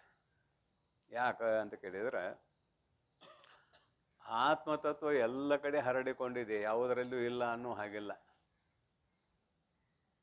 ಇಲ್ಲಿ ಜೀವಾತ್ಮನ ಸ್ವರೂಪ ಏನು ಅಂತ ಕೇಳಿದರೆ, ಮೂರನೇ ಅವಸ್ಥೆಯಲ್ಲಿ ಪ್ರಾಜ್ಞ ತೃತೀಯ ಪಾದ ಅಂತ ಬರುತ್ತಾರೆ. ನಿದ್ರಾವಸ್ಥೆ ಜೀವಾತ್ಮನಿಗೆ ಪ್ರಾಪ್ತ ಆದಾಗ ಯತ್ರ ನ ಕಂಚನಂ ಕಾಮಂ ಕಾಮಯತೆ ಯತ್ ಸ್ವಪ್ನ, ಅಲ್ಲಿ ಯಾವ ಸ್ವಪ್ನ ಜಾಗ್ರ ಯಾವುದೂ ಇಲ್ಲ. ಅಲ್ಲಿ ಏನಿದೆ ಅಂತ ಕೇಳಿದರೆ ಕೇವಲ ಅಖಂಡ ಸುಖ ಇದೆ. ಚೇತೋಮುಖ ಪ್ರಾಜ್ಞ ತೃತೀಯ ಪಾದ ಹಿ ಆನಂದ ಭುಕ್, ಕೇವಲ ಆನಂದವನ್ನು ಅನುಭವಿಸುವವನು ಪ್ರಾಜ್ಞ ಅಂತ ಹೆಸರು ಕೊಟ್ಟಾರೆ. ವಿಶ್ವ ತೈಜಸ ಪ್ರಾಜ್ಞ ಅಂದರೆ ತಿಳಿಯುವವನು ಅಂತ ಅಭಿಪ್ರಾಯ. ಸುಖವನ್ನು ಅರಿಯುವವನು, ಸುಖದಕ್ಕಿಂತ ಭಿನ್ನವಾದದ್ದು ಅಲ್ಲಿ ಏನೂ ಇಲ್ಲ ಎಂದು ಅರಿಯುವವನು. ಏನೂ ಇಲ್ಲ ಅನ್ನುವುದೇ ಅಜ್ಞಾನ ಅಂತ ಅಂಗೀಕಾರ ಮಾಡಿದ್ದೀವಿ ಅಲ್ಲೇ. ಅಂತೂ ಇಲ್ಲಿ ಪ್ರಾಜ್ಞೆ ಶಬ್ದ ಬೇಕು ನಮಗಿಷ್ಟ, ಮತ್ತೇನಿಲ್ಲ. ಪ್ರಾಜ್ಞ ಅಂದರೆ ತಿಳಿಯುವವನು. ಈ ಪ್ರಾಜ್ಞಾರೂಪವಾದ ಬ್ರಹ್ಮ, ಅಯಮಾತ್ಮ ಪ್ರಜ್ಞಾನಂ ಬ್ರಹ್ಮ ಅನ್ನುವ ಮಹಾವಾಕ್ಯ ತಗೊಳ್ಳೋಣ. ಇಲ್ಲಿ 4 ಮಹಾವಾಕ್ಯದಲ್ಲಿ ಪ್ರಜ್ಞಾನಂ ಬ್ರಹ್ಮ. ಪ್ರತಿಯೊಂದು ವಸ್ತುವಿನಲ್ಲಿ ಆತ್ಮ ಇದ್ದಾನೆ. ಪ್ರಜ್ಞಾನಂ ಅಂತ ಯಾಕೆ ತಗೋಬೇಕಲ್ಲಿ ಅಂತ ಕೇಳಿದರೆ, ನೀ ಎಲ್ಲ ವಸ್ತುಗಳನ್ನು ತಿಳಿಯುವವನು ಯಾರೋ ಶಿಷ್ಯ. ಜೀವಚೇತನ ಎಲ್ಲ ವಸ್ತುಗಳನ್ನು ತಿಳಿತದೆ, ಏನು ತಿಳಿದಿಲ್ಲ? ಈ ಪ್ರಪಂಚದ ಪದಾರ್ಥಗಳನ್ನು ಜೀವಾತ್ಮ ತಿಳಿತಾನೋ ಇಲ್ಲೋ? ತಿಳಿತಾನೆ. ಮತ್ತು ಎಲ್ಲ ವಸ್ತುಗಳು ಅಂದಾಗ ಜಗತ್ತ ಬೇಕಲ್ಲಿ. ಆತ್ಮನನ್ನು ಬಿಟ್ಟರೆ ಜಗತ್ತನ್ನು ತಗೋಬೇಕು. ನೀವು ಆತ್ಮನಲ್ಲಿ ಹೋದ್ರೆ ಎಲ್ಲ ಅನ್ನಕ ಬರೋದಿಲ್ಲಲ್ಲ. ಎಲ್ಲ ವಸ್ತುಗಳು ಅಂತ ಯಾವಾಗ ಶಬ್ದ ಬರ್ತದೆ ಅವಾಗ ಆತ್ಮನಲ್ಲಿ ಅನೇಕ ಇಲ್ಲ. ಅಲ್ಲಿ ಹೋಗೋ ಕೆಲಸ ಇಲ್ಲ ನಾವು. ಮತ್ತೆ ಎಲ್ಲಿ ಬರಬೇಕು? ಜಗತ್ತಿಗೆ ಬರಬೇಕು. ಆ ಜಗತ್ತಿಗೆ ಬಂದಾಗ ಆ ಎಲ್ಲವುಗಳನ್ನು ತಿಳಿಯುವವನು ನೀನು ಅಂದ್ರೆ ಅಲ್ಲಿ ಇದ್ದುಕೊಂಡ ತಿಳಿಬೇಕು. ನಾವಿಲ್ಲಿ ಇದ್ಕೊಂಡು ಎಷ್ಟು ಮಂದಿ ಇದ್ದೇವೆ ಅಂತ ತಿಳಿಯಾಕೆ ಬರ್ತದೆ. ಹೊರಗಿದ್ದವ್ರನ್ನ ತಿಳಿಯಾಕೆ ಬರ್ತದೇನೆ? ಸುಮ್ಮನೆ ದೃಷ್ಟಾಂತ ಮಾಡಾಕತ್ತೇನೆ. ಮತ್ತು ನೀ ಇಡೀ ಪದಾರ್ಥಗಳನ್ನು, ಜಗದಂತರ್ಗತವಾದ ಪದಾರ್ಥಗಳನ್ನು ತಿಳಿಯುವವನು, ಆದ್ದರಿಂದ ನೀನು ಪ್ರಾಜ್ಞನು. ಆ ತಿಳಿಸಿಕೊಳ್ಳುವ ಎಲ್ಲ ಪದಾರ್ಥಗಳು ಜಡ ಪದಾರ್ಥಗಳು. ತಿಳಿಸಿಕೊಳ್ಳುವ ಎಲ್ಲ ಪದಾರ್ಥಗಳು ಜಡ ಪದಾರ್ಥಗಳು. ಇಷ್ಟು ಹೇಳಿ ಎಲ್ಲಿ ಬರಬೇಕು? ಈ ಶರೀರಕ್ಕೆ ಬರ್ಬೇಕು. ಮತ್ತೆ ಇದನ್ನು ತಿಳಿತಿ, ಇದು ಜಡ. ಪರಮಾತ್ಮ ಬೇರೆ, ನಾನು ಬೇರೆ ಅನ್ನುವ ಭಾವ ಬಂದಿತ್ತು. ಪ್ರಜ್ಞಾನಂ ಬ್ರಹ್ಮ, ಆ ಪ್ರಜ್ಞಾನವೇ ಬ್ರಹ್ಮ. ನೀನು ಪ್ರಜ್ಞಾನ ಸ್ವರೂಪನೇ ಇದ್ದೀಯ, ನೀನೇ ಬ್ರಹ್ಮ. ಇಷ್ಟು ಜೋಡಿಸಿದಾಗ ನಾನು ಅನ್ಯನು ಎಂಬುವ ಭಾವನೆ ಹೊರಟು ಹೋಯಿತು. ಪರಮಾತ್ಮನು ಬೇರೆ, ನಾನು ಬೇರೆ, ಎರಡು ಭಾವನೆ. ಆ ಭಾವನೆಯು ಹೊರಟು ಹೋಯಿತು ಅಂತ ಸಹಜವಾಗಿ ಇಲ್ಲಿ ಅರ್ಥ ಆಗ್ತದೆ. ಮುಂದೆ ನುಡಿಗೆ ಹೋಗೋಣ. ಪ್ರಜ್ಞಾನಂ ಬ್ರಹ್ಮ ಅನ್ನೋದನ್ನ ಯಾಕೆ ಕೂಡಿಸಿದ್ದೀವಿ ಏನು ಅನ್ನೋದು ಅರ್ಥ ಆಯ್ತಲ್ಲ. ಆಗಲಿಲ್ಲ ಅಂದ್ರೆ ಮತ್ತೊಮ್ಮೆ ಹೇಳ್ತೇನೆ, ಆಗೈತಿಲ್ಲ?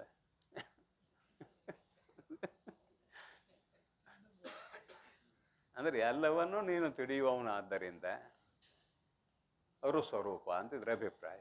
ಪ್ರಜ್ಞಾನಂ ಅಂದರೆ ಅರುಸ್ವರೂಪ. ನೀನು ಅರುಸ್ವರೂಪನಾದ್ದರಿಂದ ಆತ್ಮನೂ ಅರುಸ್ವರೂಪ. ನೀನು ಅರುಸ್ವರೂಪನಾಗಿದ್ದುಕೊಂಡು ಈ ಶರೀರ ನಾನು ಅಂದಿದ್ದೆ, ಆಗ ಆತ್ಮ ಬೇರೆ, ಪರಮಾತ್ಮ ಬೇರೆ ಅಂದಿದ್ದೆ. ಪರಮಾತ್ಮ ಅನ್ನೋ ಭಾವನೆಯೂ ಸುಳ್ಳು. ಅಲ್ಲಿ ಉಪಾಧಿ ಐತಿ, ಮಾಯಾ ಉಪಾಧಿ. ಪರಮಾತ್ಮರು ಸರ್ವಜ್ಞತ್ವಾದ ಗುಣಗಳಿಂದ ಕೂಡಿರುವ ಪರಮಾತ್ಮ, ಅಖಂಡ ಚೈತನ್ಯ ಅಲ್ಲ. ನಾನು ಜೀವಾತ್ಮ, ಈ ಶರೀರ ನಾನು ಅಂತ. ಅವನು ಪರಮಾತ್ಮ, ಅವನು ಸರ್ವಜ್ಞಾನ, ಕಿಂಚಿಜ್ಞ. ಇವೆಲ್ಲರೂ ಸುಳ್ಳು. ನೀನು ಕೇವಲ ಅರುಸ್ವರೂಪ, ಪರಮಾತ್ಮನು ಕೇವಲ ಅರುಸ್ವರೂಪ. ಅದಕ್ಕಾಗಿ ಪ್ರಜ್ಞಾನಂ ಬ್ರಹ್ಮ ಅನ್ನುವಂತಹ ಮಹಾವಾಕ್ಯವನ್ನು ಇಲ್ಲಿ ಜೋಡಿಸ್ಲಿಕ್ಕೆ ನಮಗೆ ಅವಕಾಶ ಇದೆ. ತತ್ವಮಸಿ ಮಹಾವಾಕ್ಯ ನೋಡೋಣಂಥದ್ದು ಉಪದೇಶ ಪರವಾಕ್ಯ ಅಂತ ಹೇಳಿದ್ದೇನೆ. ಮೊದಲಿಗೆ ಅದೇ ಬೇಕು ನಮಗೆ. ಮುಖಾಂತರ ಅನ್ನುವಲ್ಲೇ ಬೇಕದ. ಅಂತಃಕರಣ ವೃತ್ತಿ ಒಳಗಾದಾಗಲೇ ತತ್ವಮಸಿ ಅನ್ನುವ ಪದದ ಅರ್ಥ ಆಗ್ತದೆ. ಅಂತಃಕರಣ ವೃತ್ತಿ ಒಳಗಾಗದೆ ಹೋದರೆ ಬ್ರಹ್ಮವೇ ನೀನು ಇದ್ದಿ ಅಂತ 2 ಸಲ ಹೇಳಿದ್ರೆ ಏನಾಗೋದು? ಕಾಂಬಕ್ಕೆ ಹೇಳಿದಂಗೆ ಆಕೈತೆ ಅಷ್ಟೇ. ಅದಕ್ಕಾಗಿ ತತ್ವಮಸಿ ಮಹಾವಾಕ್ಯ ಮೊದಲೇ ಕೂಡಿಸ್ಬೇಕು ಅನ್ನುವುದನ್ನು ಇಲ್ಲಿ ಜೋಡಿಸೋಣ. ಕೊನೆಗೆ ಹೇಳ್ತಾನೆ ಅಂದಿದ್ನೆಲ್ಲ ಬಂದತ್ತೆ, ಸಮೀಪ ಮುಗ್ಯಕ್ಕೆ ಬಂದತ್ತೆ ಹೇಳ್ತೇನೆ.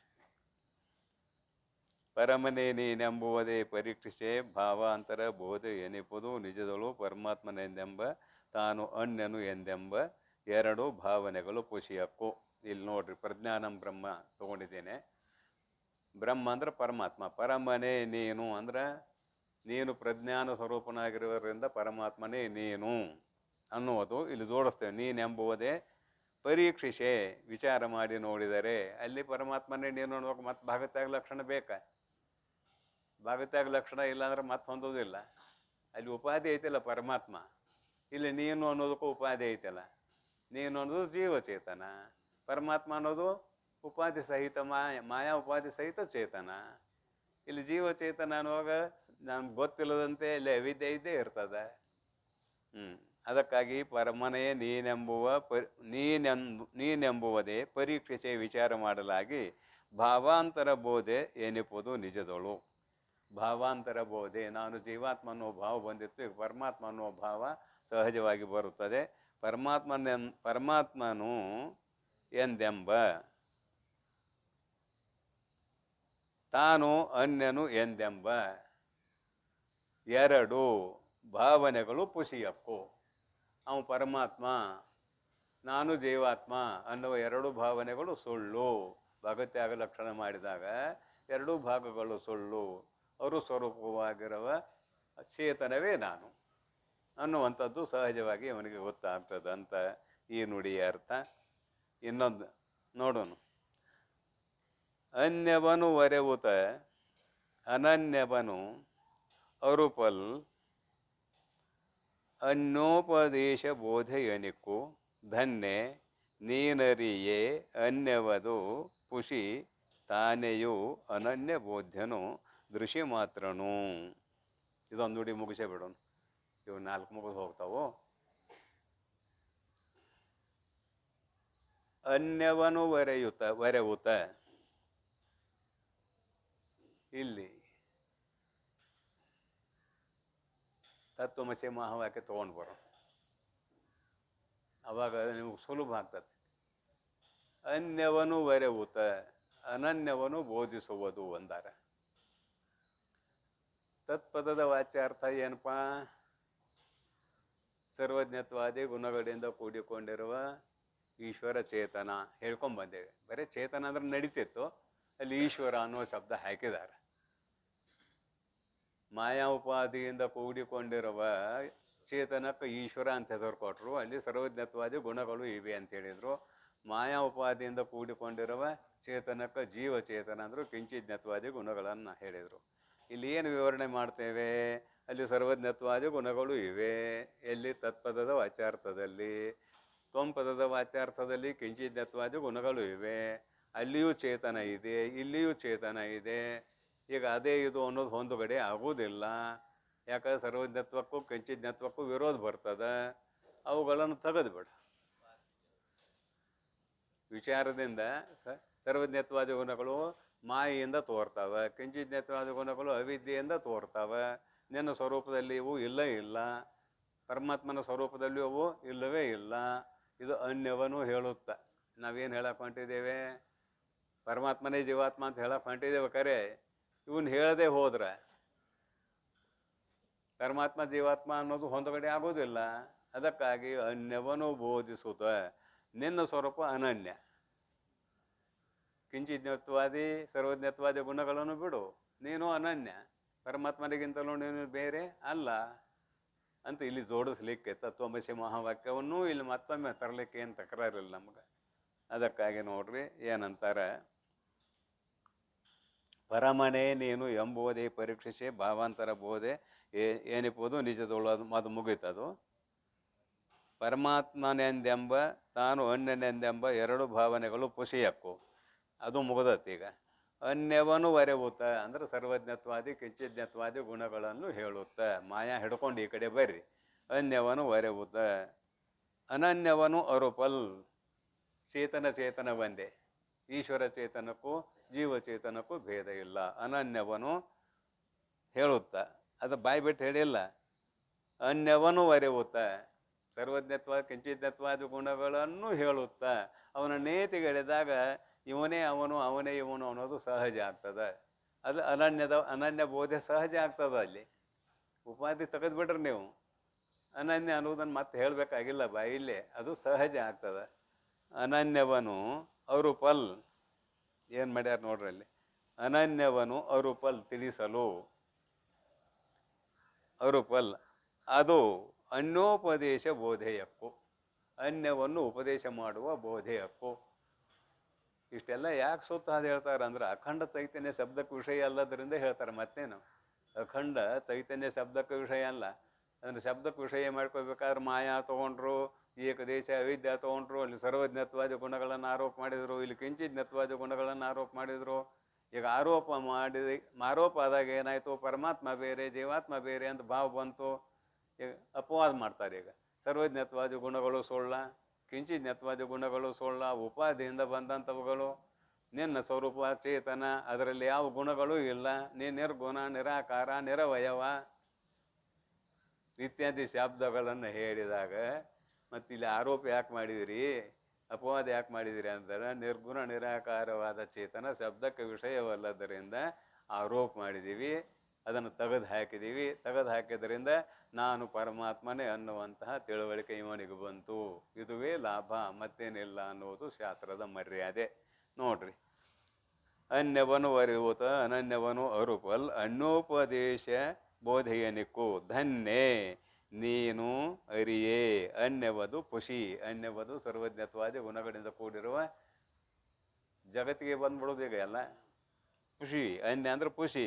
ತಾನೆಯು ಅನನ್ಯ ಬೋಧ್ಯನು, ತಾನೇ ಅನನ್ಯ ಬೋಧ್ಯನು, ಅನನ್ಯ ಅರುಸ್ವರೂಪನು, ಬೋಧ್ಯನು ಅರುಸ್ವರೂಪನು, ದೃಶಿ ಮಾತ್ರನು, ಎಲ್ಲವನ್ನು ಸಾಕ್ಷಿ ರೂಪದಿಂದ ನೋಡುವವನು. ತಿರ್ಸಾಕಿದ ಯಾಕೆ?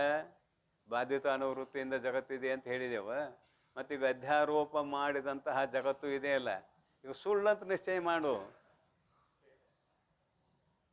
ಕಾಣುವುದಿಲ್ಲ ಅನ್ಬೇಡ, ಕಾಣ್ತದ ಜಗತ್ತು, ಕಾಣ್ತದ. ಸುಳ್ಳನ್ನು ಹಗ್ಗದ ಜ್ಞಾನ ಆದರೂ ಹಾವು ಕಾಣ್ತದ, ಅದು ಅಷ್ಟು ಹೊಂದೋದಿಲ್ಲ ಅಂತ ನಾವು ಕಪ್ಪೆ ಚಿಪ್ಪಿಗೆ ಹೋಗಿದ್ದೇವೆ.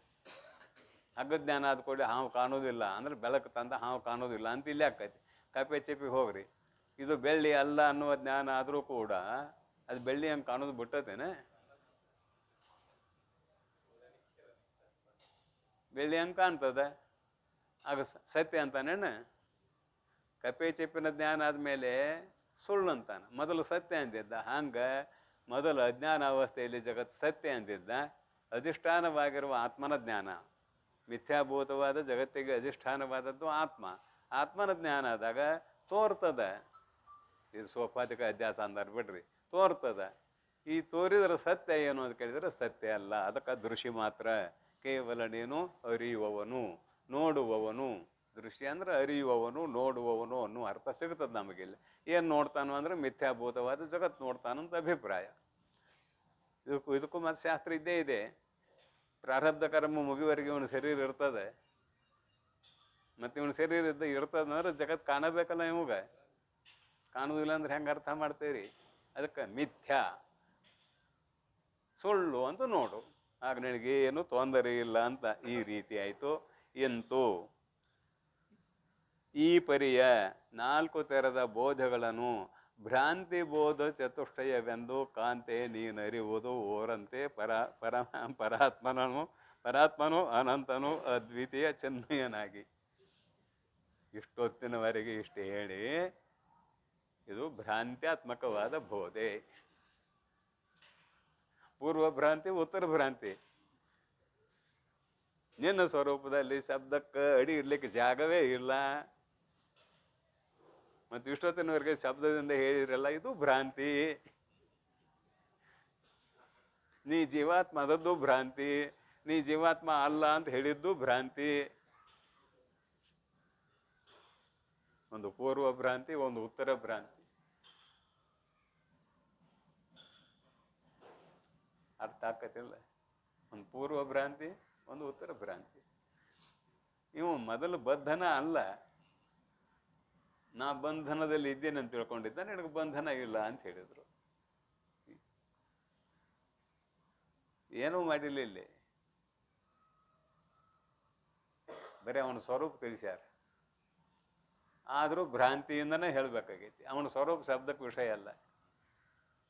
ಅವನ ಸ್ವರೂಪ, ಶಿಷ್ಯನ ಸ್ವರೂಪ ಶಬ್ದಕ್ಕೆ ವಿಷಯ ಅಲ್ಲ. ಅಲ್ಲಿ ಜಾತಿ ಗುಣ ಕ್ರಿಯೆ ಯಾವುದೂ ಇಲ್ಲ. ಮತ್ತು ಜಾತಿ ಗುಣ ಕ್ರಿಯೆ ಇಲ್ಲದೆ ಆತ್ಮನನ್ನು ಶಬ್ದದಿಂದ ತಿಳ್ಸಕ್ಕೆ ಬರೋದಿಲ್ಲ. ಮತ್ತು ಜಾತಿ ಗುಣ ಕ್ರಿಯೆ ಇಟ್ಕೋಬೇಕಾದ್ರೆ ಪರಮಾತ್ಮ ಜೀವಾತ್ಮ ಅಂದರು. ಇದು ಭ್ರಾಂತಿ, ಪೂರ್ವ ಭ್ರಾಂತಿ. ಪರಮಾತ್ಮನೂ ನೀನಲ್ಲ, ಜೀವಾತ್ಮನೂ ನೀನಲ್ಲ, ಇದು ಉತ್ತರ ಭ್ರಾಂತಿ. ಬರೀ ಅಖಂಡ ಚೈತನ್ಯ ಒಂದೇ ಇದೆ ಇಲ್ಲಿ. ಅದಕ್ಕಾಗಿ ಭ್ರಾಂತಿ ಬೋಧ ಚತುಷ್ಟಯ ಅಂತ ಬರೆದಾರೆ. ಏನು ಮುಂದಿನ ಹೇಳ್ತಾರೆ ಮುಂದೆ, ಸಕಲ ವಿಷಯ ವಿರಕ್ತನು, ಇದು ವಿರಕ್ತನು ಇರೋದೇ ಇದ್ದಾರೆ, ಹಂಗೆ ಬೆನ್ನು ಹತ್ತದ. ಇದು ಸಕಲ ವಿಷಯ ವಿರಕ್ತನು ಶುದ್ಧ ವಿದ್ಯೆಯಿಂದ ಅಕಲಂಕ ನಿಜವ ತಾನು ಅರಿವುದು. ಅದು ಶುದ್ಧ ವಿದ್ಯೆ ಅಂತ ಹೇಳವ್ರಿದ್ದಾರೆ. ಅದು ಶುದ್ಧ ವಿದ್ಯೆ ಯಾವುದೋ ಏನೋ ಮತ್ತೆ ಮುಂದಿನ ಪ್ರವಚನದಲ್ಲಿ ನೋಡೋಣವೆಂದು ಹಾರೈಸಿ ಇಂದಿನ ಪ್ರವಚನಕ್ಕೆ ವಿಶ್ರಾಂತಿ. ಓಂ ತತ್ಸತ್ ಪರಬ್ರಹ್ಮಣೇ ನಮಃ.